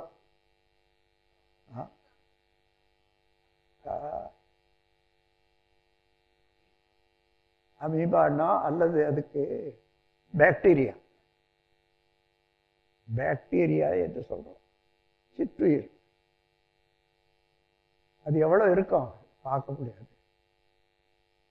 பார்க்க முடியாதுன்னா அது உடலுக்குள்ளாக செய்யக்கூடிய செயல்கள் எல்லாம் நமக்கு உணர்வுக்கு எட்டுது. ரத்தத்தில் ஓடிக்கிட்டே இருக்கும். அதுக்கு எங்கேயாவது தடை வந்தால் அந்த இடத்துல இருந்து வெளியே வரணும்னுட்டு நோண்டும், நமைச்சல் எடுக்கும், வெளியே ஓடிவிடும், அல்லது இன்னொரு இடம் மாறிடும். உடல்ல ஏற்படக்கூடிய உணர்ச்சிகளுக்கெல்லாம் பல உணர்ச்சிகளுக்கு காரணமாக இருப்பது அந்த பாக்டீரியா. அப்போ அத்தகைய ஒரு சிற்றுயிர் ஒன்றோடு ஒன்று சேர்ந்து அதே உயிராகவும் பரிணாமம் அடைந்து பல காலம் ஆகும். வேற்று உருவம் எடுத்து மறுபடியும் அந்த உருவத்தில் பல தலைமுறைகள் சென்ற பிறகு இன்னொன்றுக்கு வரும். இதைத்தான் மியூட்டேஷன் சொல்லுவாங்க. இடத்துக்கு காலத்துக்கு தக்கவாறு எந்த பொருளோடு ஒரு பொருள் சேர்ந்தோம் அதுக்கு தக்கவாறு மாற்றம் பெற்றுக்கொண்டே இருக்கிறது. இப்போ பல்லி தண்ணியில் விழுந்து போச்சு, வேற எங்கேயும் ஓட முடியுது, அதுலேயே ஓடுது. நாலாவட்டத்தில் எப்படியோ அதுக்கு சாவில்லாத பழிச்சு போச்சுன்னு சொன்னால் கொஞ்சம் கொஞ்சமாக அந்த தண்ணிக்கு தகுந்தவாறு நீந்தவும் தெரிஞ்சுது, வாழவும் தெரிஞ்சுக்கிறது இல்லையா. அப்படியே அங்கே ஒரு குழந்தை பிறகுது. அதுல இருந்து இன்னொரு உருவம் வருது. கொஞ்சம் கொஞ்சமாக வந்தால் முதலை வரைக்கும் வந்துடுது. எத்தனை ஆயிரம் வருஷம் வந்திருக்கோம், எத்தனை கோடி தலைமுறை ஆயிருக்கும் பாருங்க. அதே போல ஒவ்வொரு உருவமும் சிற்றுருவமும் பேருருவங்களாக மாறி அந்த முறையில் தாவரத்தில் வர்ற போது எந்த தாவரத்துக்கும் பழம் உண்டு, கொட்டை உண்டு. அந்த கொட்டையை எடுத்து பார்த்தீங்கன்னா விதை இருக்கும். அந்த விதையை அப்படியே போட்டு காய வச்சு போட்டால் அதே மரம் உண்டாகும், செடி உண்டாகும். இல்லை அப்படியே இருக்கட்டும் அப்படின்ட்டு காய போட்டு சும்மா எடுத்து வச்சுட்டீங்கன்னா அதில் பாதிக்கு மேலாக நாம் என்ன நினைக்கிறோம், சொத்தை விழுந்து போச்சுன்னு நினைக்கிறோம். அதுக்கு உள்ளே இருக்கக்கூடிய அதே முளையாக வரக்கூடியது உயிர் பெற்று விடுகிறது. உயிர் பெற்று விடுகிறது தான் புழுவாக, சின்ன புழுவாக. அதுக்கு உணவு வேணுமா இல்லையா, அங்கேயே இருக்கிறதையே சாப்பிட்டுக்கிட்டே உள்ளே இருந்து விதையெல்லாம் சாப்பிட்டுக்கிட்டே வரோம். மேலே வர்றதுக்கு இடம் வேணுமே, அங்கே கொத்தி ஒரு பொத்தல் பண்ணிட்டு ஓடிடும். அந்த மாதிரி எந்த விதையில பொத்தல் ஒன்று போச்சோ அது முளைக்காது, எல்லாருக்கும் தெரியும். காரணம் ஓரறிவாக இருந்தது 2 அறிவாகி போச்சு. இப்போ அப்படியே போட்டு விதை போட்டு இருந்தால் செடியாக தான் வரும். இந்த செடியிலிருந்து இப்போ நாவு உணர்வு வந்து கடிக்க ஆரம்பிச்சு, அதுதான் இப்போ 2வது அறிவு. அந்த புழு அப்படியே அதற்குள்ளாக வரக்கூடிய ஒரு சக்தி. இத ஒரு மயக்க நிலைன்னு சொல்லுவாங்க, ஹைபர்னேஷன். அந்த ஹைபர்னேஷன் என்ற மயக்க நிலை இந்த வளர்ச்சியில வர்ற போது யோக மாதிரி தனியா இருந்துடும். தன் ஆற்றலே தன்னை சுற்றி ஒரு கூடு கட்டிக்கும். இந்த கூடு கட்டிக்கிட்ட பிறகு கொஞ்ச நாள் அதிலேயே இருந்தால் அதனுடைய ஆற்றலெல்லாம் வெளியேறி அந்த கூட்டுக்குள்ளாக இப்போ ரெக்கம் அடிச்சு போச்சு. அது சாதாரணமான ஒரு சீவன், ஒரு புழு, ரெக்க வந்தாச்சு, வெளியே வந்தாச்சு. வெளியே வர்ற போது பறக்குது. ஆனால் உண்மையாக பரிணாமம் அடைந்த ரெக்கை இல்லை. அதனால் ரொம்ப நாள் இருக்க முடியாது. கொஞ்சம் பறந்துகிட்டே இருக்கிற போது விழுந்துடும். விழுந்துட்டுன்னா கீழே நகர்ற போது அதுக்கு பேர் ஊர்வனை. ஊர்வனை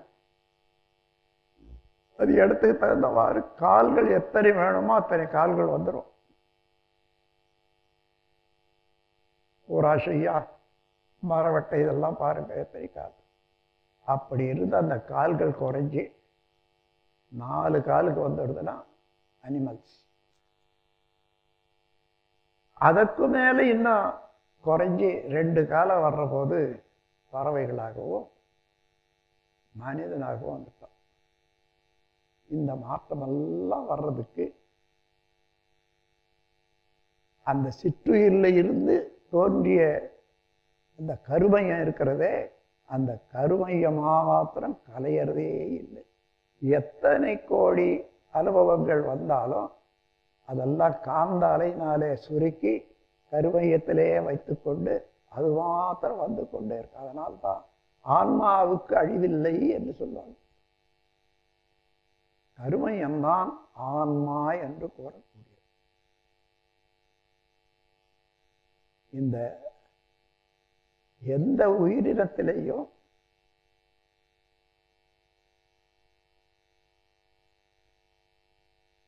எலிமெண்ட் என்று சொல்லக்கூடிய ஒரு கட்டடத்தில் ஏற்றத்தாழ்வு அடைகிற போது சில அணுக்கள் வெளியேறுது, சில அணுக்கள் குறையிற போது இழுக்குமே இல்லையா, இழுத்துக்கொண்டு.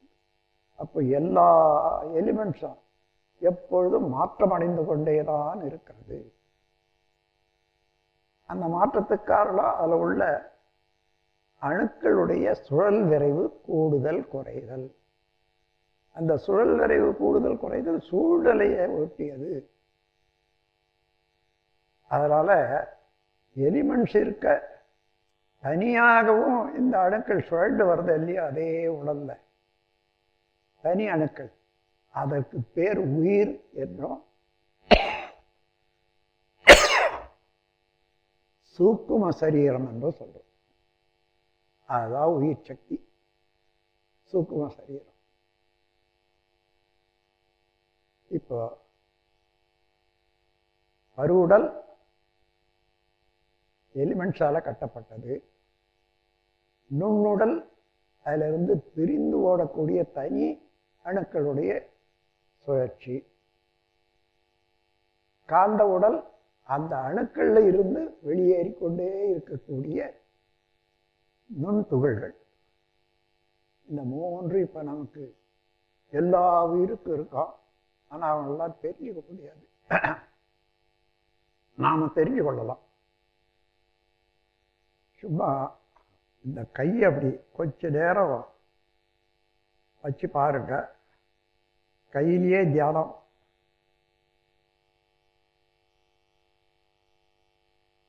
இந்த அணுவில் இருந்து பிரியக்கூடிய நுண் துகள்கள் அலையாக, காந்த அலையாக இருக்கிறது. அதுதான் இப்ப நாம் உணர்றோம். அது ஓடிக்கொண்டே இருப்பதனால நாம் சும்மா அப்படி வச்சாலும் சரி, எப்படி வச்சாலும் சரி ஓடிக்கொண்டு இருக்கோம். ஆனா கிட்ட நெருங்கினா அந்த அழுத்தத்தினால் நமக்கு நாமே உணர முடியும். இது எங்கிருந்து வருகிறதோ அங்க போனீங்கன்னா அதுதான் கருமையம். கருமையத்துக்குத்தான் குண்டலினி சக்தின்னு சொல்றோம், வேற ஒண்ணும் இல்லை. குண்டம்னா அக்கினி, கருமையம் அக்கினியை பாதுகாத்து கொள்ளக்கூடியதாக இருப்பதனால அதுக்கு அக்கினி என்றே ஒரு பேர் வச்சாங்க. அதான் குண்டம்.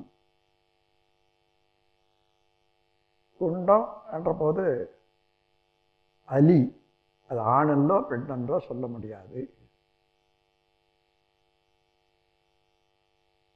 குண்டலினி அதான்.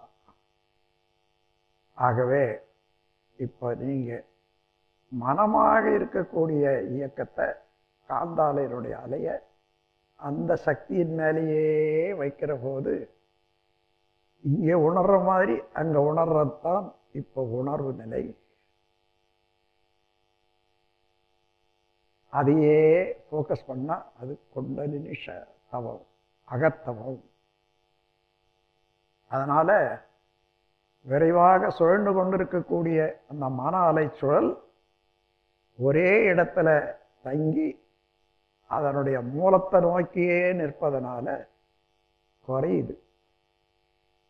குறையிற போது சாதாரண மனிதனுக்கு 1லிருந்து 40 வரைக்கும் ஒரு செகண்டுக்கு சுழல் வரை ஓடக்கூடிய அளவுக்கு இயக்கம் இருக்கிறது. ஆனால் புலன்கள் மூலமாக நம்ம சக்தி, காந்த ஆற்றல் தன்மாற்றம் பெற்று செயல்படுமையானால் அப்போ 14 to 40 சைக்கிள் பர் செகண்ட், 14லிருந்து 40 வரையில தான் ஓடும். எல்லா புலன்களும் எந்த புலன் வேலை செய்தாலோ அதற்கு காந்த ஆற்றல் தன்மாற்றம் உண்டு. அந்த நேரத்தில் அலை இயக்கம் இதுதான். அப்போ எல்லா செயலும் நாம் செய்யறோம்னு சொன்னா 14லிருந்து 40 வரைக்கும் தான் எல்லா கர்ம வினைகள் எல்லாம் பதிவு. எப்போ அதே சுழல் விரை வருகிறது, அதே எண்ணம் வரும், அதே செயல் வரும். நான் இந்த வினைகளில் இருந்து விடுபடணும், வேண்டாதவற்றெல்லாம் தள்ளணும்னா அவ்வளோ லேசாக முடியாது. ஆனால் பழகணும். அந்த பழக்கத்துக்குத்தான் நம்ம மன அலைச்சூழலை இது வரைக்கும் 40 to 40 சைக்கிள் வரைக்குமே இருந்து பழக்கம்ல உள்ளே கொண்டு வரோம். இன்னும் நுணுக்கமாக இருக்கணும்னு.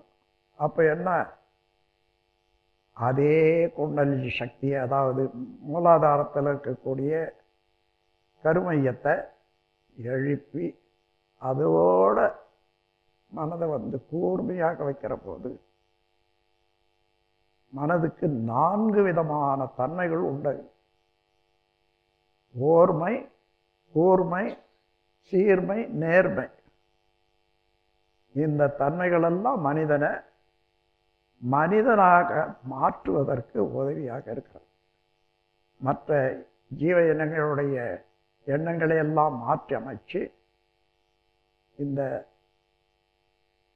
14 இருந்து 14 to 40 சைக்கிள் அதை விடுத்து நிற்கிற அளவுக்கு வந்துடுதுன்னா ஆல்ஃபா வேவ், அமைதி அலை, வினைகளை கடந்து நிற்கக்கூடிய நிலை,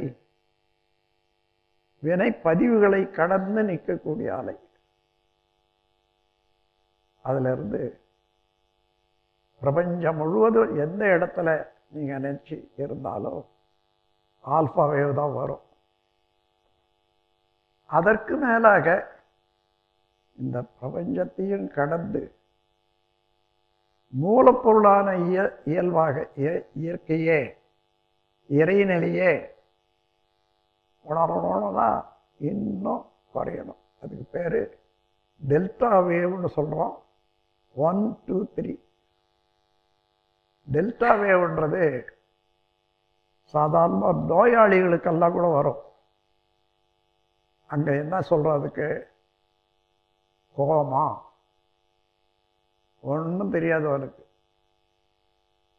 நாம் உணர்வோடு அந்த நிலைக்கு போனால் அதே கோமா ஸ்டேட்டு உண்மை நிலை அறியக்கூடிய அளவுக்கு இறை நிலையோடு ஒன்று அளவுக்கு மன விழிப்பு நிலையில் இருக்கிறது.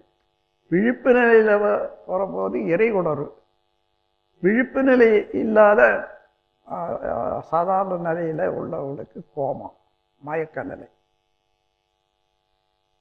இவ்வளவுக்கு காரணமாக இருப்பது நமது கருமையம். அந்த கருமையத்தில் இப்போ என்ன இருக்கிறதுன்னு பாருங்க. சிற்றுயிரில் இருந்து இன்று வரையில் மனிதனாக வந்த வரையில் எத்தனை உயிர்களை தாண்டி இந்த உடல் வந்திருக்கிறோமோ அந்த உயிரினத்தினுடைய அனுபவ பதிவுகள் அத்தனையும் அந்த காந்த களத்தில் சுருங்கி இருக்கிறது. காந்த களத்துக்கு அதான் எவ்வளோ பெரிய ஆயிரக்கணக்கான கோடிக்கணக்கான பதிவுகளாக இருந்தாலும் அந்த ஒரே புள்ளியில் அதே சேர்ந்துடும். சுழல் வரைவு தான் வித்தியாசம். சுழல் வரைவு, அதுக்குரிய சுழல் வரைவு வர்றபோது எந்த செயல் செய்தால் அது வந்துடும். இதுக்கு ஒரு சாதாரண விளங்கு மாதிரி ஒரு உதாரணம் சொல்கிறேன். உங்கள் வீட்டில் ஒரு குழந்தை இருக்குது, 3 வயசு குழந்தை. அது உட்கார்ந்து விளையாடி கொண்டு இருக்கிற போது நீங்கள் எழுதி கொண்டு இருக்கீங்க. இது ஒரு ரொம்ப முக்கியமான, ஆனால் ஆஃபீஸுக்கு போகணும். அப்படி பார்த்தா 9 மணி காட்டுது. இப்போ எழுதி கொண்டிருக்கிற போது இருந்தது ஒரு அலை நேரம். இங்கே பார்த்து உடனே ஓஹோ நான் ஆஃபீஸுக்கு போகணுமே, இப்போ முடித்தா தான் குளிக்கணும், சாப்பிடணும், சரியாக இருக்கணுன்ட்டு பேனா கட்டி சுற்றி வைக்கிறீங்க. இந்த பையன் 3 வயசு பையன், அவனுக்கு அப்பா எப்போ பேனாவை கீழே வைக்க போகிறாங்க, நாம் ரிப்பேர் பண்ணலாம். அது வரைக்கும் அப்பாவை தான் இருக்கட்டும், அதுக்கப்புறம் நம்ம தான் அப்படின்ட்டு அவன் பார்த்துக்கிட்டே இருக்கிறான். இதை கவனிச்சுட்டார் அவர். ஓஹோ, இங்கே இந்த இந்த டேபிள் மேலே நான் வச்சிருந்தா இந்த பையன் எடுத்துக்கோ, மறுபடியும் நமக்கு கிடைக்காது என்று சொல்லிட்டு அவனுக்கு ஏதோ கடை காமிச்சிட்டு, காடை காமிக்கிறதுன்னா என்ன ஒன்றும் இல்லை, கோழி ஒருத்தன் கேட்குறான், கோழி இல்லை, கோழியை போல காடையை காமிச்சு இதான் ஏதான் சொன்னாங்க மாதிரி. இந்த ஏமாற்று வித்தைக்கு காடை காட்டுறதுன்னு சொல்கிறது. அப்போது அவனை ஏமாத்திட்டு அப்படி எங்கேயோ பார்க்குற போது பீரு மேலே வச்சுட்டாரு பேனாவை. இதுக்கு என்ன நுணுக்கமான ஒரு 25 சுழலில் இருக்கிறதாக வச்சுக்கணும். அதுக்கப்புறம் சரி நான் போனோன்னு சொல்லிட்டு புறப்படுறாரு. பையன் பார்த்தா, அது வரைக்கும் தான் பார்த்தா, அது மேலே ஒன்றும் தெரியல. எழுந்து சாப்பிட்டு ஆஃபீஸுக்கு போகணுமே, ஆஃபீஸுக்கு போக சொல்ல சொக்காயிலிருந்து பேனா பார்க்குற, பேனா இல்லை. எங்கே பேனா காணோம், பேனா காணோம். டேபிள் மேலே பார்க்குறாரு, அங்கே இங்கே எங்கெங்கே பேனா வைக்கிறாரோ அதெல்லாம் பார்க்குறாரு, கிடைக்கல. காரணம், சுழல் விரைவு மாறிவிட்டது. இந்த விரைவில் எந்த நுணுக்கமான விரைவில் அதை வச்சாரோ அந்த நுணுக்கமான விரைவுக்கு வரல. சரி கொஞ்ச நேரம் தேடிட்டு சரி எங்கேயோ வச்சு பார்க்கலாம் சொல்லிட்டு ஆஃபீஸுக்கு போயிட்டார். ஆஃபீஸில் போய் வேலை செய்துகிட்டே வரும்போது பல வேலைகளில் ஒரு இடம் வர்றபோது தானாகவே அதே சூழல் 25 வருது. பேனாவை நான் பீரோ மேலையிலேயே வச்சுட்டு வந்துட்டேன் இன்னும் வருது இல்லை. மறந்தது எதனால? அந்த சுழல் வரைவு மாறினதுனால. இப்போ நினைந்தது எதனால? அந்த சுழல் வரைவில் வந்ததுனால்தான். இது தினந்தோறும் நமது அனுபவத்தில் பார்க்கலாம். மறைக்கிறது, நினைக்கிறது, மறைக்கிறது, நினைக்கிறது. இந்த உண்மைகளெல்லாம் உணர்ந்து கொள்ளணும்னா இதையெல்லாம் கருமையத்தினுடைய திருவிளையாடல். எந்த பொருளை பார்த்தாலும் அதே பொருளாக உருவம் எடுக்கிறோம். கருமையத்திலிருந்து வரக்கூடிய காந்த ஆற்றல் அந்த உருவம் எடுக்கிறது. ஏன்? கருமையத்தில் இருக்கக்கூடிய காந்த ஆற்றல் பாய்ம பொருள். பாய்ம பொருள்னா என்ன? எங்கு ஊடுருவி பாயக்கூடியது, நிறையக்கூடியது. எந்த பொருளையும் தனக்குள்ளாக தடையற்றி ஓட வைக்கக்கூடியது. அதுதான் பாய்ம பொருள். அந்த பாய்ம பொருளாக உள்ள காந்த ஆற்றல் இப்போ எந்த நிலையிலையும் செயல்படலாம். அந்த பாய்ம பொருள் நமக்கு கருமையமாக அமைந்துவிட்டது. எத்தனை கோடி எண்ணங்களாக இருந்தாலும் அங்கே போய் சுருங்கி அதுவாக மாறிவிடும். கலையவும் கலையாது, அழியவும் அழியாது. இந்த உடல் இருக்கிற வரைக்கும் இந்த உடலுக்குள்ளாத சேர்ந்து கொண்டே இருக்கக்கூடிய அலைகளெல்லாம் சேர்த்து கொண்டு தான் இருக்கோம். உடல் அழிஞ்சது, இந்த உடலை விட்டு வெளியேறி அதில் உள்ள கருமையத்தில் என்ன என்ன எண்ணங்கள் இருக்கிறதுனால இன்னும் மிச்சம் ஆற்ற வேண்டியது என்ன, வெளியில் கொண்டு போய் கொடுத்துட வேண்டியது என்னன்றது இறையாற்றலால் நல்லா உணர்ந்து கொள்ள முடியும். இல்லவா? எந்த உருவத்தில் சேரணுமோ அவன் உயிரோடு இருந்தாலும் சரி அதோட சேர்ந்துவிடும். சேர்ந்த உடனே இப்படி ஒவ்வொருவருக்கும் ஒரு 4 பேருடைய உயிராற்றல் கூட கருமையம் கூட சேரும். அவனுடைய ஆற்றலுக்கு தகுந்தவாறு, ஆவலுக்கு தகுந்தவாறு, முயற்சிக்கு தகுந்தவாறு. அப்போ ஒவ்வொருவரும் பல கருமையங்களை உடையவர்கள் தான்.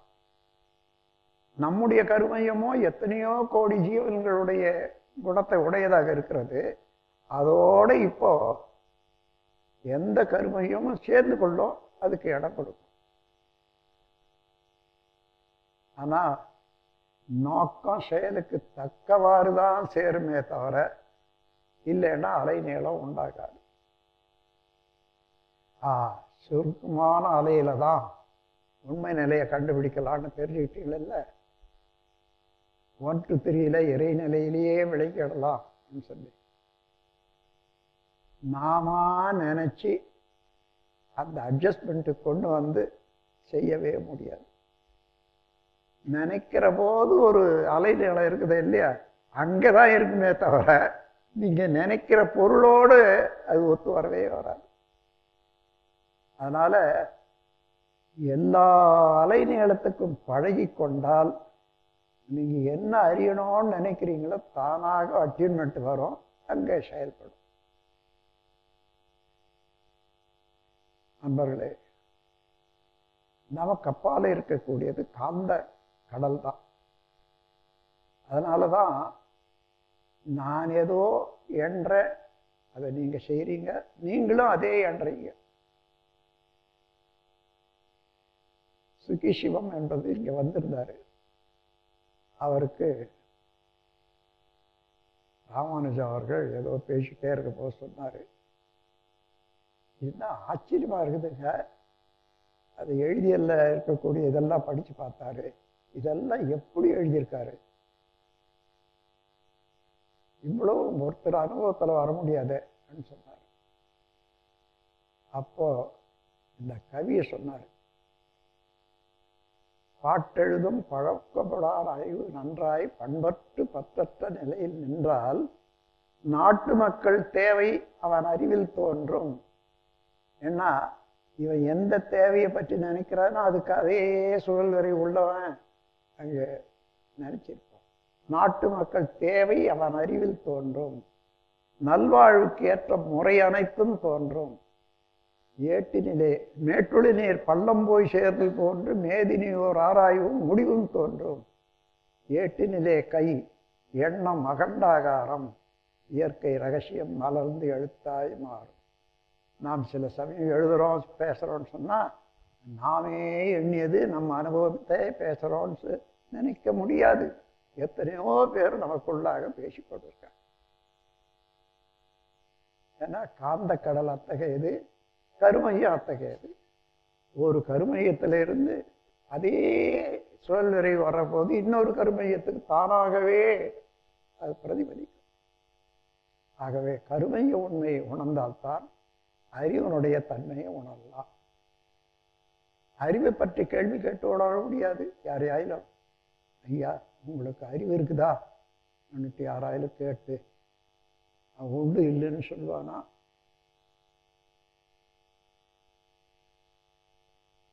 அவடைய பொண்ணாக்காத வர வேண்டியதா. இவனுக்கு அறிவு இருக்குதான்னு கேட்டா எப்படி அவன் எடுத்துக்கொள்ளுவாங்க? இல்லைன்னு இருக்குதுன்னு சொல்றான், நினைக்கிறான். இருக்குதுயா சொல்றான், காட்டு முடியுமா? அதனால இருக்குதுன்னு சொல்ல மாட்டா. இல்லைன்னு சொல்லிட்டா நான் முட்டாளுன்னு நானே ஒத்துக்கிறேன், அதனால சொல்ல மாட்டா. பெரிய புதிர். ஆகவே அறிவு என்பது இதெல்லாம் உள்ளுணர்வு பெற்ற போது ஏற்படக்கூடிய உயிர்நிலை அறிஞ்ச பிறகுத்தான், கருமையம் அறிந்த பிறகுதான் அறிவை பற்றி அறிந்து கொள்ள முடியும். அதனாலதான் காந்த நிலை அறியாமல் கடவுள் நிலை அறிவதோ, கருமையம் அறியாமல் அறிவினை அறிவதோ மாந்தருக்கு வேறு வழி மாற்று வழி இல்லையே. நண்பர்களே, நீங்கள் அனைவரும் இப்பொழுது ஒரு நல்ல நாளாக கருமையும் அறிந்து கொண்டீங்க, கடவுளையும் அறிந்து கொண்டீங்க. மனிதன் அறிய வேண்டியது அவளும் அறிந்தாச்சு. இப்ப என்ன வேணும்னா, இதற்கு முன்ன தேவையோ தேவையில்லையோ அறிஞ்சவன் அந்த கூட்டங்கள்ல தான் இது போய் சேர்ந்து போச்சு. அவைகளெல்லாம் இதை சாப்பிடாத பார்த்துக்கணும். நமக்கு என்ன வேணும் என்ன வேண்டாம் என்று நாமே தீர்மானம் பண்ணி இதுவரையில தான் நான் செயல்படுத்துவேன், மற்றெல்லாம் எனக்கு தேவையில்லை எந்த அளவுக்கு வந்தால் அதான் உறவிலே துறவு. அத்தகைய பிறவில் எண்ணியதை செய்யலாம், செய்ய வேண்டியதை எண்ணலாம்.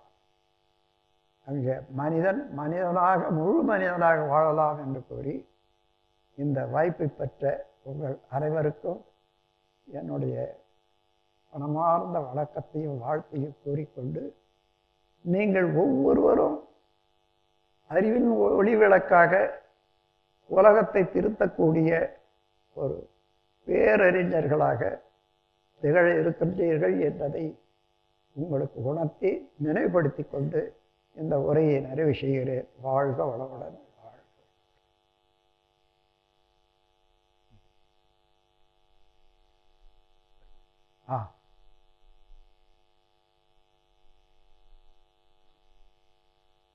சர்டிஃபிகேட்டில் யாருன்னா வந்தாங்கன்னா கொடுத்துடலாம். இங்கே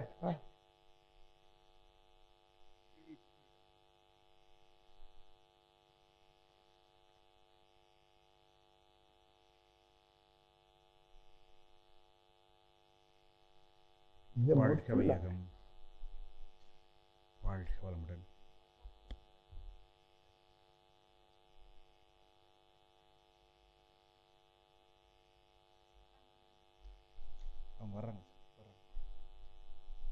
வாழ்க வளமுடன்.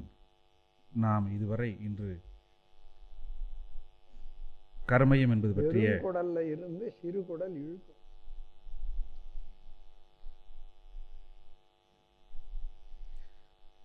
கர்மயம் என்பது பற்றிய ஒரு அற்புதமான ஆழமான சொற்பொழிவினை கேட்டு மகிழ்ந்தோம்.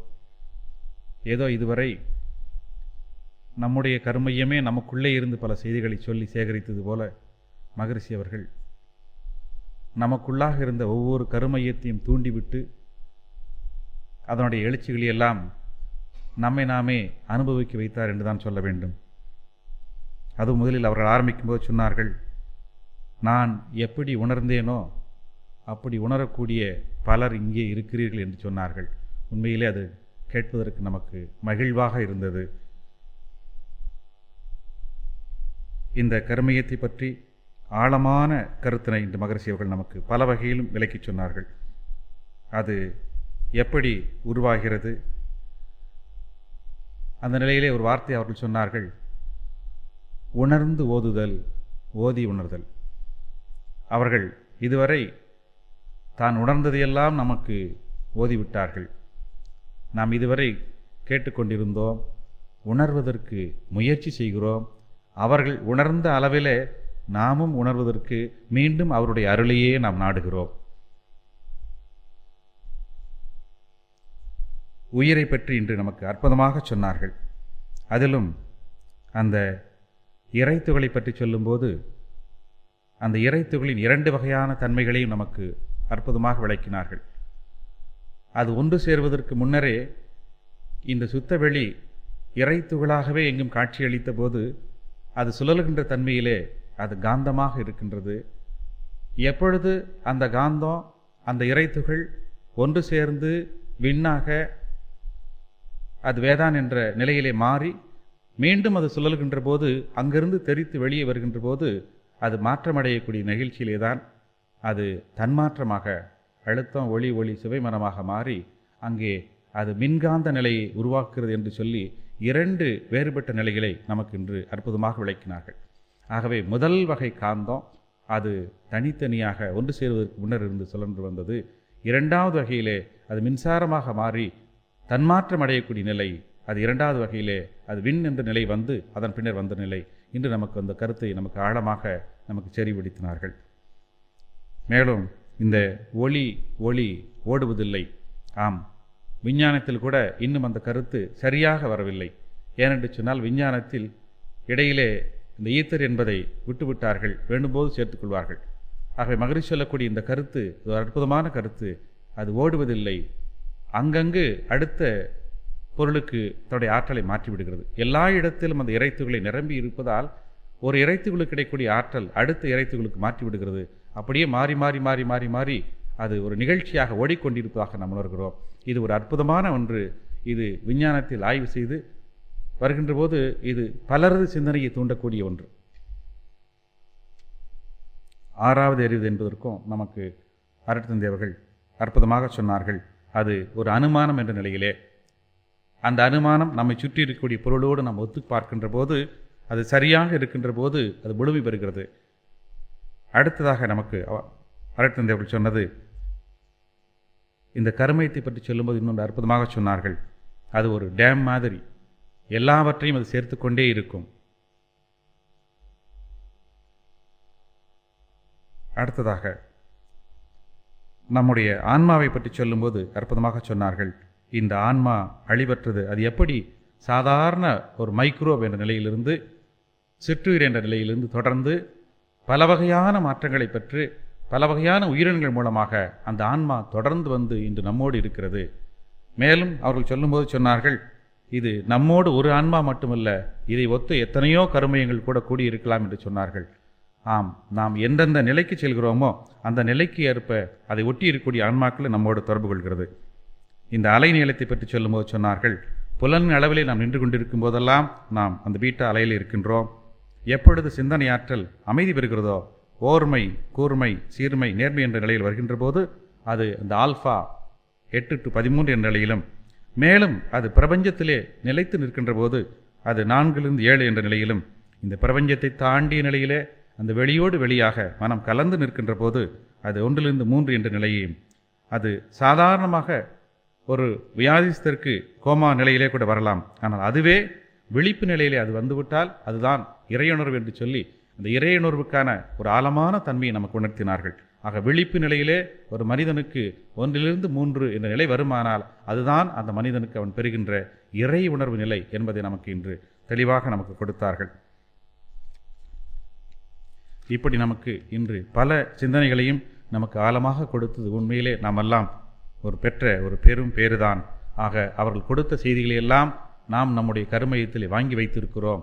அங்கே ஏற்கனவே அங்கே ஒரு செய்தி இருக்கிறது. அது இரண்டையும் ஒப்பிட்டு பார்த்து அவர்கள் கொடுத்ததை நாம் நம்முடைய செய்தியாக மாற்றிக்கொள்வோம். ஆகவே அதற்கும் மகரிஷியுடைய அருள் வேண்டும் என்று சொல்லி வேண்டிக் கொண்டு இந்த சிந்தனையை நிறைவு செய்கிறேன். வாழ்க வளமுடன். வாழ்க.